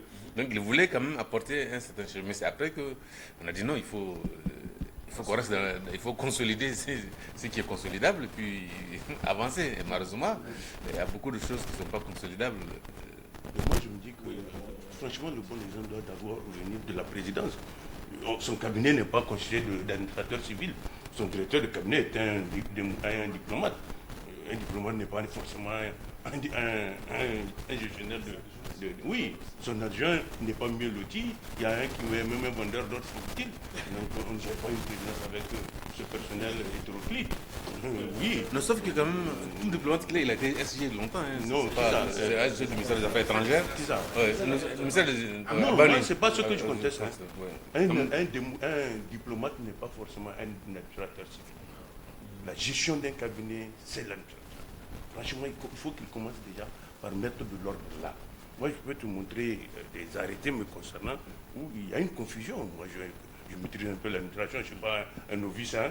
Quand tu touches mes intérêts, je sais. Mais non, mais on a touché les intérêts du peuple, donc il faut réagir. Pas que tes intérêts seulement. Quand on touche les intérêts du peuple, je sais. Mais quand on touche les miens aussi, je sais. Moi, je peux. Oui. Et puis, moi, je connais. J'utilise mon cerveau. Moi, je sais ce que je fais. Donc, mais c'est ça, c'est le SG. Non, pas le SG de la non, présidence. c'est-à-dire qu'à la différence, moi j'ai. Tu sais, c'est le SG de la présidence normalement. La gestion du personnel, c'est le SG. Non, pas le personnel, mais la gestion de l'administration. Ça ne peut pas être entre les mains d'un diplomate, je suis désolé. Non, il ne faut pas minimiser la formation à l'ENA. Pendant longtemps, Kounché s'est appuyé sur ces gens-là et ça a donné de bons résultats. Oui. Mais eux, quand ils sont venus, ils ont tous des agrégés. Aujourd'hui, qu'est-ce que ça donne? C'est la confusion. Moi, je me dis qu'il faut remettre les administrateurs civils sur le... Il faut les remettre en scène. Il faut remettre les planificateurs en scène. Franchement, un master en gestion de projet, ça ne donne absolument rien du tout. Parce que tu n'es pas forcément formé pour être un administrateur pour gérer le futur. Il faut que ce soit des gens qui soient formés pour faire de la prospective. Mais on n'a pas tout ça là. J'ai vu avant-hier, il a visité un truc de futur ou quoi là. Oui, mais ça me fait... Ainsi. Tu vas élaborer un projet, tu vas leur donner, ils vont s'approprier. C'est ça le drame. Ils vont faire appel, par exemple, de machin, mais dès que les gens vont comprendre le mécanisme, ils vont t'écarter. Or, ça ne donnerait pas. L'Ikrizat est parti. L'Ikrizat est parti parce que la zone est devenue une zone d'insécurité. Un chercheur ne va pas aller risquer sa vie dans une broussaille comme ça là, où à n'importe quel moment un truffion peut sortir l'abattre. Ils sont partis. Il paraît qu'ils ont amené une partie au Mali. Oui, voilà. Non. Et puis regardez, ces gens-là sont restés, ces gens-là sont restés 40 ans chez nous, ou 35 ans. Mais ils n'ont jamais vulgarisé la connaissance, les résultats de la recherche. Alors que les mêmes Ikrizat là, en Inde, quand l'Inde a décidé qu'il faut atteindre l'autosuffisance alimentaire, au bout de 10 ans, l'Inde est arrivée à ce niveau-là. Pourquoi? Oui, surtout l'Inde, parce que l'Inde finance en partie Ikrizat. Mais qu'est-ce que... Oui. C'est qu'on n'a pas, nous on n'a pas eu des politiques qui ont imposé, qui valorisent les recherches. Il faut vulgariser. Oui. Il n'y a pas eu. Alors, monsieur Saleh Jibo, on va s'arrêter à ce niveau de cette partie. Il dit, bonjour Presse Plus, pourquoi les Nigériens ne s'unissent toujours pas pour mener un vrai combat contre la mauvaise gouvernance, comme ils l'ont fait contre le régime de feu Tanja? Oui, mais je pense que Tradam a tout expliqué. Et il a dit que, parce qu'eux, ils avaient pris part au combat contre le Tazartier dans le cadre de la CFDR et ils savent les mouvements de contestation. Puisqu'ils sont arrivés au pouvoir, il fallait justement défaire l'échelle. Donc c'est pour ça, en réalité, aujourd'hui, toutes les forces organisées, d'abord par les partis politiques qui aspirent à conquérir le pouvoir et à l'exercer, ils ont été émiettés, pratiquement affaiblis. La société civile, souvent on vous colle des étiquettes, l'activement c'est divisé. Donc pratiquement, il n'y a plus de forces organisées qui puissent le faire. Juste c'est bon, c'est des dénonciations, c'est des contestations plus ou moins individuelles. Tout à l'heure, je pense qu'on va parler de M62, de la division. Donc voilà aussi un cas, un exemple. Donc je pense que véritablement, ils ont compris, parce qu'ils ont eu en tout cas, ils capitalisent leur expérience de l'opposition ou comment les choses marchent, ils voient un peu et ils sont arrivés. Je pense que ce n'est pas aussi facile que ça. Hein. Et la prise de conscience est là, les gens dénoncent, tout le monde est unanime, y compris, je suis sûr que chez eux, la corruption, la malgouvernance qui est ambiante, quand même, c'est jamais égalé dans ce pays, la corruption, l'hyperpolitisation de l'administration et tout ce qui s'ensuit. Mais ils savent que il n'y a aucune force en face, un contre-pouvoir qui va faire en sorte que les gens se disent qu'il vraiment il y a une pression, il va falloir rectifier le tir. Bon, lui, il veut le faire. Le président, il a fait, en tout cas, il a fait acte de sa bonne foi de le faire. Mais le système est tel que, comme Madame l'a dit, puisqu'il a révélé ses intentions et ses ambitions. Peut-être c'est ça qui a fait en sorte que les autres disent, bon, voilà, puisque c'est ça que vous voulez faire, on verra bien. Et puis bon, les gens ont pris leur disposition, malheureusement. Et bon, je disais que c'était le dernier message. Je vais revenir sur ce que j'ai dit, parce que ce message-ci est peut-être moyennement long, mais il vient de M. Gado Bourema. M. Gado Bourema, il dit évaluateur, ancien du ministère du Plan, ancien parlementaire. Ah ok, oui, je peux. Il dit, ancien député. Ici, Dr Bounti Diallo a touché aujourd'hui du doigt l'un des problèmes les plus importants du Niger, du fait d'une politisation à outrance. Mais là où le bas blesse le plus, c'est que la loi 2011-20 du 8 août 2011, qui a remplacé l'ordonnance de novembre 1999 sur la dépolitisation de l'administration, l'automne de Wanké, n'a pas de décret d'application. Et si on avait des fonctionnaires soucieux de leur crédibilité et de leur CV, ils allaient tout faire pour ne pas accéder à des postes techniques dont ils n'ont pas les compétences. Car le Niger perd au change sur deux plans. Premièrement, lors de l'exercice de leurs fonctions face aux partenaires et aux autres pays membres à la BAD. Aux autres pays membres comme à la BAD. C'est un des amis que il dit. Deuxièmement, au niveau de l'accès à des postes internationaux où l'intervention politique est inopérante quand nos candidats se trouvent face à des Sénégalais, des Maliens, des Burkinabés, etc. Ou face à des anglophones, là on n'en parle même pas. Voilà, il dit voilà un peu... Moi, je connais un peu le secteur, puisque mon directeur de thèse était quand même conseiller politique, donc moi j'avais accès à la présidence. Les Sénégalais, dès que vous entrez à la fonction publique, ils vous font un plan de carrière. Rappelez-vous à la FAO, là, quand il a été question d'amener Jacques Diouf, ils ont dit la priorité, il faut que chacun soit ingénieur agronome. Le Béninois était ingénieur agronome, le Mozambicain et le Sénégalais. Après, ils ont dit, bon, en dehors de ça, quel diplôme? Les autres ont présenté des certificats. Mais le Sénégal avait un doctorat en économie. Et puis, vous savez, quand il est venu, dès les années 63, ils ont fait de lui secrétaire d'État. Oui. Après, ils l'ont nommé, je crois, secrétaire général de la BCAO, ainsi de suite. De sorte que, bon, au finish, il n'y avait plus de débat. Et voilà comment Jacques Diouf va devenir... Mais vous allez voir, moi que j'étais à Dakar quand la SATOM a commencé à financer le master en passation de marché. J'étais à conseiller. J'ai appelé la présidente, j'ai dit, les Sénégalais ne font jamais rien pour rien. D'abord, c'est la SATOM qui finance. Ça veut dire que dans 10 ans, ils vont inonder le marché avec leurs experts. Il faut chercher, même si c'est des étudiants que vous allez ramasser en sciences économiques qui ont leur licence là, il faut les envoyer. Non, on n'a personne. On n'a personne. Et finalement, vous allez voir, les cabinets qui vont être montés seront montés par des Sénégalais et c'est eux qui vont s'accaparer de tous les marchés. Et imaginez, c'est la SATOM qui pompe nos sous ici qui a financé le master là pendant plus de 5 ans. Deuxième sous-thème, M62, honneur et déchéance, résumé avec Boubou Karamadou.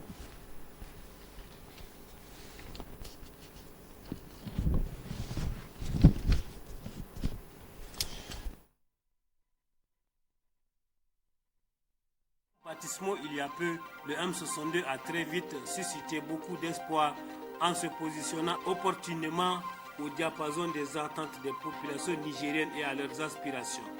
Aspiration à la liberté, à la véritable indépendance, à la souveraineté, à la dignité et au progrès. Mais très tôt aussi, malheureusement, les égos au sein du M62 ont pris le dessus sur l'objectif commun, sur le but ultime. Des chamailleries ridicules et enfantines dignes de gosses qui se disputent un bonbon ont éclaté au grand jour, opposant les promoteurs du M62 en deux clans antagoniques. Spectacle décevant pour beaucoup de Nigériens. Désormais, la question est, la société civile est-elle apte pour le combat citoyen? À suivre tout de suite le débat.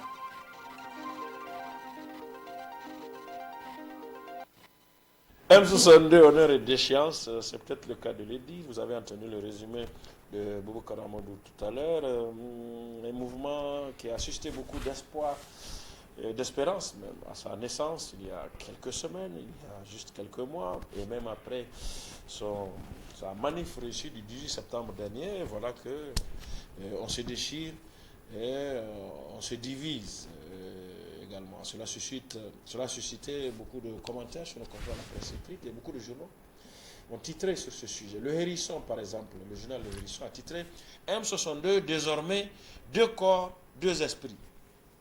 M62, désormais 2 corps, 2 esprits. Et puis Niger Inter Hebdo titre les raisons de la discorde au M62. Les raisons de la discorde au M62. Et puis Le Monde d'aujourd'hui, le journal Le Monde d'aujourd'hui titre l'ancien président Issoufou Mamadou est-il à la manœuvre? En parlant de la crise au sein du M62, décidément, Issoufou est impliqué partout. On le voit partout. Le Monde d'aujourd'hui dit que est-ce qu'il n'est pas à la manœuvre? En titrant l'ancien président Issoufou est-il à la manœuvre? Et puis l'enquêteur, le quotidien L'Enquêteur, dans sa parution du 20 octobre, titre Niger, une société civile de pacotille, en majorité dans la sphère d'influence du pouvoir. Une société civile de pacotille, en majorité dans la sphère d'influence du pouvoir. Donc le journal pense que c'est même un problème d'ordre plus général. Et c'est dommage, selon lui. Et puis l'enquêteur, le Canard en furie, pardon, l'hebdomadaire Le Canard en furie, titre déchirure au sein du M62, l'autodiscrédit d'un mouvement parti pour réussir. Déchirure au sein du M62, l'autodiscrédit d'un mouvement parti pourtant pour réussir.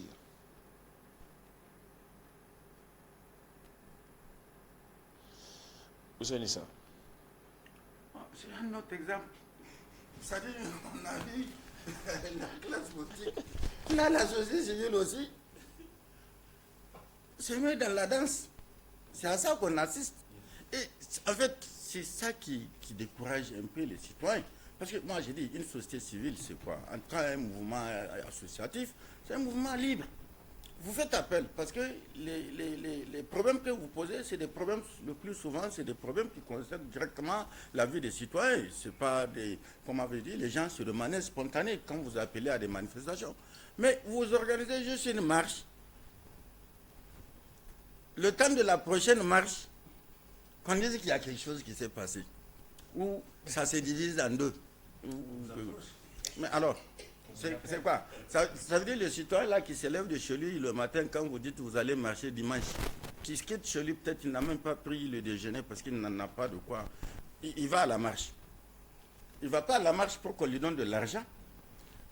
C'est le problème de conviction que ça pose, aussi bien sur le terrain politique que sur le plan au niveau associatif. Parce que les gens n'ont plus, à la limite, j'ai comme l'impression que de plus en plus les valeurs, les idéaux là, c'est-à-dire que les convictions, il n'y en a plus. De plus en plus, la seule conviction, je vais crier, on va m'appeler pour me donner l'argent.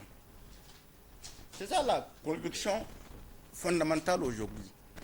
On ne se bat pas pour des valeurs ou des machins, pour faire avancer les choses. On préfère faire du bruit pour qu'on t'appelle, pour qu'on puisse te mettre dans une position où tu vas manger un peu plus juteusement, si permets-moi l'expression. On est dans cette situation-là. Mais quand on est dans un pays arrivé à ce niveau-là, qu'est-ce qu'on peut espérer? Les gens qui sont à la base, qui n'ont pas... Parce que normalement, c'est les acteurs associatifs qui doivent être les porte-voix, qui doivent parler au nom des citoyens, parce qu'eux, ils ont une reconnaissance qui est là, qui fait qu'ils peuvent sortir pour dire quand ça ne va pas. Et ils doivent être plus crédibles, parce qu'on ne les taxera pas, eux, de vouloir conquérir le pouvoir. Mais justement, mais ils ne sont pas là pour chercher, ils sont là pour faire avancer les choses, interpeller les pouvoirs publics par rapport à des déviances et tout. Mais quand les gens ils commencent et puis on constate que, bon, alors, ceux qui sont à la base, et c'est pour ça tout à l'heure, quand vous me traitez des résignations, mais ceux qui sont à la base, là, ils vont se résigner, le paysan. C'est la saison de pluie. Ça marche. Tant mieux, alhamdulillah. Ça ne marche pas. il va se débrouiller pour pouvoir tenir jusqu'à la prochaine. Se casser la tête. Il ne peut pas sortir pour dire je conteste. Mais quand on arrive à ce niveau, quel changement on peut avoir dans un pays? C'est dramatique, c'est vraiment dramatique. Parce que plus on avance dans la démocratie, on dit qu'il faut consolider. Mais plus on avance, plus ça se dégrade. Ça se déconsolide. Oui, en fait, ce qui est dramatique, c'est surtout que ça concerne des jeunes gens. Donc des gens qui sont considérés comme étant la relève de ce qui n'a pas marché depuis tout ça. Et on a vu les jeunes en politique, que ce soit au niveau du Parlement ou ceux qui ont prétendu vouloir être président. Les jeunes, ils ont pratiquement dessus tout le monde. Parce que ce sont eux qui sont révélés par la suite des véritables zélateurs, de véritables profondeurs de ce qu'ils défendaient. On avait un peu espoir à la société civile naissante, pas notre génération qui a bourlingué un peu partout, mais avec le M62, on a vu c'est un jeune homme qui sortait pratiquement du néant, qu'on ne connaît pas beaucoup, en tout cas qui n'était pas beaucoup étiqueté. On a vu ceux qui l'accompagnaient également, puis paf, du jour au lendemain, on apprend qu'il y a une scission. Pour quelle raison? Parce que chacun, quand il explique, il n'y a pas de quoi diviser. Si les gens, chacun a son explication, en tout cas, il n'y a pas quoi. En fait, on a deux déclarations qui sont tenues à 24 heures. À 24 heures. On n'a pas beaucoup. Donc, vous voyez, ça veut dire qu'il n'y a plus de repères. Le pays est en train de ne plus avoir de repères, des valeurs. Et aujourd'hui, comme l'a dit Mouti, mais je ne vais pas être plus péjoratif que lui, quand il dit il n'y a plus de culte de quelque chose, il n'y a pas de mythe de quelque chose. Le mythe aujourd'hui, c'est l'argent. Que ce soit un boucher qui n'a rien fait toute sa vie, c'est lui qui va te dépanner un docteur en philosophie. Donc, c'est le monde à l'envers. Il n'y a plus. Mais attention, ce n'est pas qu'au Niger seulement, un peu partout aujourd'hui, dans les pays qui sont entrés pieds et poings liés dans la démocratie, c'est un peu comme ça. Moi, je fais une digression pour parler d'une actualité récente.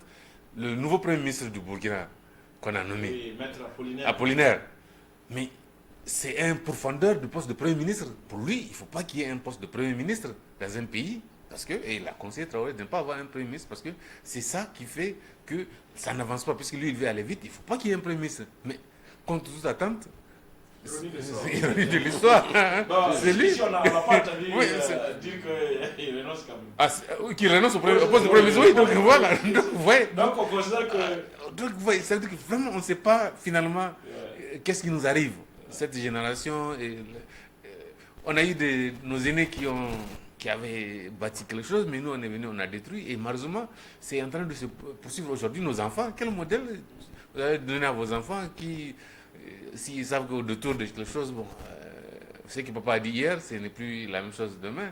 Et comme je suivais pendant la campagne politique, il y a quelqu'un qui disait non, c'est pour mettre sa famille à l'abri. C'est pourquoi.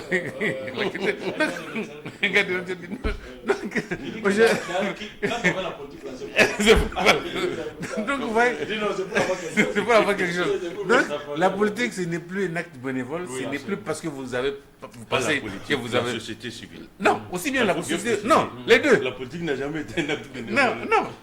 Les deux aujourd'hui. Normalement, même la politique. C'est parce que tu penses que tu peux apporter un truc, personne ne t'oblige. Tu réunis des gens, c'est une association que tu crées pour... Ailleurs, ça n'a jamais été l'activité principale. Voilà, c'est même pas une activité principale. Oui. Mais c'est ça qui fait qu'aujourd'hui, ici, chez nous, c'est l'activité principale. Parce que tous les hommes politiques nigériens, aucun n'a un référentiel. Voilà, ils sont devenus professionnels. Or, quand vous voyez ailleurs, c'est des gens, des planteurs, des transporteurs, des industriels, des avocats qui font la politique. Ils ont quelque chose sur lequel ils sont assis qui leur permet c'est pas leur métier premier. Mais ici au Niger, c'est devenu pratiquement un métier. Depuis la conférence nationale, tout le monde est... En Afrique francophone. En Afrique, exactement. Parce que en Afrique anglophone, il y en a qui sont comme ça, qui ont leur activité principale, ils sont dans la politique. Oui, non. Ils sont élus. Mais non, justement. Mais dès qu'ils quittent, dès que leur mandat finit, ils reviennent. Voilà, mais ici, c'est parce que justement la France-Afrique, la francophonie est devenue une espèce de... il faut que forcément que moi je mange dans le raclé de l'État, ce que je fais. Bon, pas qu'on a fait forcément, mais en tout cas, c'est le gain facile. On a compris que c'est plus facile. Se débrouiller, c'est difficile, mais quand on a un pied d'affaires dans la politique, ça peut être... Et heureusement ou malheureusement pour la population, heureusement pour eux, ça a toujours payé. Parce que quelqu'un qui ne faisait rien, dès qu'il rentre dans la politique, eh bien, du jour au lendemain, il devient quelque chose tout de suite. Moi, j'en connais, vous connaissez autant que moi, 1001. Oui, moi je pense que Hussein a tout dit. Hein. C'est un problème. Même le parti politique de Boundila qu'on va créer, je crois, dans un an, sera. Non, moi, je Ah, mais c'est toi qui dis, c'est toi qui Mais dis. c'est un cabinet qui l'a. Allez, Non, c'est non, que- il dit qu'il n'est pas suffisamment légitime. Moi, je pense que vraiment le problème, c'est la conviction. Quand vous faites quelque chose parce que l'autre vous a poussé, vous n'êtes pas convaincu de la chose que vous faites, justement, ça ne peut que donner ça. Ou bien, quelque part, vous prenez vos instructions ailleurs, bon, ça ne peut qu'être ça. Je pense que c'est véritablement ça. C'est pour ça que les Hausa disent Bao Nyarda, Yaheba Hosé. Quand tu fais le don de toi, tu fais de la chose parce que tu es passionné, tu as la conviction, je crois qu'il n'y a aucun problème. Mais lorsque tu es incité par l'autre ou tu fais pour faire plaisir à X ou à Y, ça ne peut que faire. Maintenant, l'autre aspect aussi. Bao Yarda, là. Bao Yarda, comme si. Oui. Quelqu'un. Oui, lui, il peut vite te claquer la porte. Hein. Non, c'est pas lui. C'est-à-dire que lui, il te suit parce que tu l'as convaincu, il fait la chose par conviction. Maintenant, celui qui le fait par intérêt, c'est ça qui peut, celui qui peut te. Mais ça, peut aller au plus offrant. Exactement. Quand il sent que tu dévies aussi, ça va. Non, mais c'est ce que je dis. Ça, Il faut là. chercher la confiance et la conviction. Donc, véritablement, c'est de ça qu'il s'agit. Maintenant, l'autre chose également, c'est cette professionnalisation à laquelle vous avez fait allusion, que ce soit les partis politiques, lorsque nos hommes politiques sont devenus des professionnels de la politique. Leur activité principale, c'est la politique. Il y en a qui travaillent. Ils ne travaillent pas. Depuis 1990. Mais c'est la politique. Oui, La depuis majorité, la il faut conférence. dire, il y en a- Ils la n'ont majorité- jamais travaillé depuis 1990 jusqu'à aujourd'hui. Mais Bon, ils font que la politique. Quand ils ne sont pas éducateurs, ils continuent avec ça ce c'est pays. quoi, Mais c'est ça le drame. Absolument. Et même mais de plus en plus, y compris avec la société civile, certains de nos amis sont devenus des professionnels. Ils n'ont aucune activité. C'est la société civile. Mais ça pose un problème. Et c'est pour ça aujourd'hui, moi, vous savez, là où j'ai compris qu'en réalité, la société civile qui avait suscité l'espoir un peu, peut-être comme une force alternative ou des trucs comme ça, depuis que souvent le Niger a été créé en son temps, vraiment c'était quand même une société civile avec un certain nombre de personnalités, en tout cas dans l'intégrité. Un large front. Vraiment un large front, Oui, l'intégrité qui se était- passe de tout commentaire. Les gens ont réussi à diviser les gens, à affaiblir. Après, il y a eu le cadre de concertation, là aussi pour telle ou telle raison, avec le M62. Il y a des gens aujourd'hui, qu'ils soient sur le plan politique ou, bon, puisqu'on parle de la société civile, eux, c'est le leadership qui les intéresse. C'est-à-dire que tant que ce ne sont pas eux qui sont à la tête du mouvement, il faut que ça casse. Mais il y a un problème, justement, c'est là où j'ai dit, je suis d'accord avec Hussein. Quand vous avez la conviction, même si c'est votre propre enfant qu'on met pour dire que c'est lui le leader, lorsque vous êtes convaincu de la cause, vous allez le suivre. Mais il y a des gens pour eux, tant que ce n'est pas eux qui sont à la tête de tel ou tel mouvement, de telle ou telle structure, ça ne peut pas marcher, ou bien on voit la tête de l'autre, au lieu de voir la cause, la noblesse de la cause qu'on défend, l'objectif. Mais malheureusement, c'est ça. C'est quand même dommage que le M62, qui est né juste le 3 août 2022, j'allais dire, Pour son deuxième anniversaire. pour son deuxième anniversaire, de juste pour, je l'indépendance ne du sais pays. pas pour quel des trucs comme ça, et aujourd'hui, voilà, il s'offre un spectacle Absolument, de désolation absolument. sur les trucs pour venir ça. Je pense que Il- véritablement, les gens un ne autodiscrédit, comme dit le journal Le Canada. voilà, donc les gens ne regardaient pas dès le début la même direction, c'est juste pour des questions d'opportunité, les gens sont partis, mais voilà le résultat malheureusement. Moi, parce que j'ai fait les deux, société civile et à la présidence. Pro et anti. Non, à deux reprises, j'ai géré ce monde-là. Moi, je suis très heureux que le politique ait réussi à les diviser. Ça veut dire qu'en réalité, il faut souvent faire preuve de cynisme. Et je fais preuve de cynisme, oui, je fais preuve de cynisme, d'autant que je connais la plupart de ces acteurs-là. Et je pense que là, l'équipe de Bazoum a fait du bon boulot. C'est-à-dire que je ne veux pas rentrer dans certains détails, hein, parce que pendant encore 10 ans, je crois que je ne dois pas révéler certaines choses. Mais sincèrement, c'est pour vous dire que, aussi bien quand les gens disent que nos politiciens sont des politiciens, oui, mais il faut aussi voir les acteurs de la société civile. Parce que les gens, le plus souvent, quand ils viennent dedans, ils ne viennent pas avec des moyens. Et le plus souvent, ils n'ayant pas les moyens, ils cherchent les moyens à travers ces ONG-là. Et l'État, qui n'est pas un État machin, qui n'est pas un enfant de cœur, les finance. Tout comme l'extérieur peut aussi les financer. Et quand l'extérieur vous finance, le plus souvent, qu'est-ce qui se passe? C'est que l'extérieur vous tire aussi du renseignement. Il ne faut pas le... Même l'ambassade de France, là, oui, joue ce rôle. En vous invitant, on dit non, c'est le quai d'Orsay que vous invitez. Mais c'est dans les conversations qu'on capte ce que vous êtes censé vous dire. Non, il ne faut pas se verser. Et moi, je trouve qu'ayant été gestionnaire de cette affaire, moi, je suis cynique sur la question. Je n'ai aucun état d'âme. Si je peux te convaincre par des piqûres assez fournies pour que tu rejoignes le camp, moi, ce n'est pas mon problème. Moi, je vous le dis, hein, en toute franchise. Il ne faut pas que je joue à la mi-touche, dire que non, je suis innocent. Non, Piqûre entre griffes, ça veut dire que financer vos week-ends, à l'extérieur. Moi, je n'ai pas d'état d'âme. Parce qu'il faut sauvegarder le régime. Oui, c'est politique. Non, moi, je suis... Oui, sur ce plan-là, vraiment, je travaille sans aucun état d'âme. Maintenant, je ne veux pas dénoncer ce qu'on a fait. Mais moi, je trouve que c'est extraordinaire. Ça veut dire qu'il faut continuer sur le même chemin. Ça vous permet au moins de préserver votre système. Oui, oui. Les gens ont faim. Il ne faut pas l'oublier. Il y en a qui ont... Oui, mais peut-être que ça permet aussi de distinguer la bonne graine du livre. Non, ils ne vont pas aller loin. La bonne graine, oui, mais bien sûr, j'ai dit, quand on propose de l'argent et que les gens acceptent, bon, ça veut dire que... Mais ça veut dire que les populations aussi... La bonne graine ne peut pas évoluer parce que la bonne graine n'a pas les moyens. Mais pour mobiliser, là, il faut de l'argent. Il ne faut pas se bercer d'illusions. Tous les meetings, là, c'est des sous. Où est-ce qu'ils tirent ça? Mais si moi, je suis dans le système, je vous finance pour faire semblant. Tout en sachant que bon, vous allez crier là-bas, mais le lundi matin, il faut bien que vous me rendiez compte de ce que vous avez fait avec nos sous. Voilà. Voilà, donc moi je vous dis. Hein. Je ne veux pas rentrer dans les détails, mais en tout cas, moi, je n'ai pas d'état d'âme sur ce plan-là. Voilà.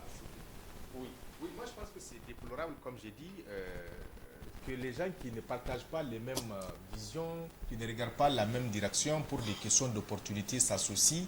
Et puis, bon, voilà. Oui, mais justement, c'est ça que j'ai dit. Malheureusement, aujourd'hui, c'est peut-être ce problème de manque de conviction dès le départ. C'est aussi ce problème de leadership qui fait en sorte que, pratiquement, l'histoire a eu, en tout cas, a révélé que tous ces grands mouvements qui ont suscité de l'espoir avec pratiquement... Et ça concerne des jeunes gens. Et franchement, à ce rythme-là, on devient fataliste. On devient fataliste, là. Vraiment, ça veut dire qu'il n'y a vraiment pas d'espoir. Il n'y a vraiment pas... Un des acteurs de la société civile a reçu, semble-t-il, 50 millions pour partager aux camarades. Au Burkina, je parle du Burkina à la veille. Maintenant, qu'est-ce qui se passe? C'est que, entre-temps, le coup d'État intervient et les autres disent, nous, on n'a rien vu. Et bien, le gars, il va écouter. C'est devenu caduc, là. Il y a eu déjà coup d'État. Il y a eu coup d'État, donc, il y a ces conditions-là. Ça ne sert à rien de distribuer l'argent. Ablaï Maïga, là, donc, oui. Pourquoi il va distribuer l'argent puisqu'il y a coup d'État? Il a préféré garder. Voilà. C'est la barque. Bon, comme... Oui. En 30 secondes, sauf que 30 secondes, je suis pas sûr que... la parole. Il n'a rien à dire. Non, en fait, ce que je veux dire... Il a géré la com. C'est ce que je veux dire. Voilà. Oui, un pouvoir met tous les moyens, effectivement, pour y rester. Ça, c'est normal, c'est de bonne guerre. Mais ce que je dis par rapport au M62, ça veut dire quand même que, quelque part, ils ont fait mouche, comme on dit. C'est-à-dire leur mouvement, effectivement, si on lui permettait de se réorganiser, de grandir, il va être gênant. Donc il faut vite, c'est clair, c'est normal, c'est en politique, hein. Il faut vite, rapidement couper ça pour que ça ne prospère pas et permettre à des gens de grimper pour nous arriver, quoi. Donc c'est tout à fait, moi, comme l'a dit Mouti, moi je suis sans état d'âme. Il ne faut pas condamner un pouvoir qui cherche à se maintenir. C'est humain. C'est aux autres de se prémunir. Voilà. C'est aux autres, ou aux autres aussi qui pensent. Voilà. Un niveau de conviction. Exactement.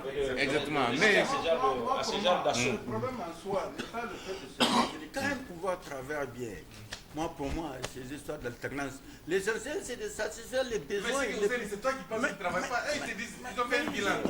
Vous avez un bilan, ils disent que tout va bien. Mais pourquoi tu as dit que ça ne travaille pas? Merci Hussein Issa. Merci Dr Amadou Hassan Bouakar. Merci Traoré Douda. Merci Dr Mouti Diallo. Merci mesdames et messieurs de nous avoir reçus chez vous pour Presse Plus de cette semaine. Bonne fin de week-end à toutes et à tous. Au revoir.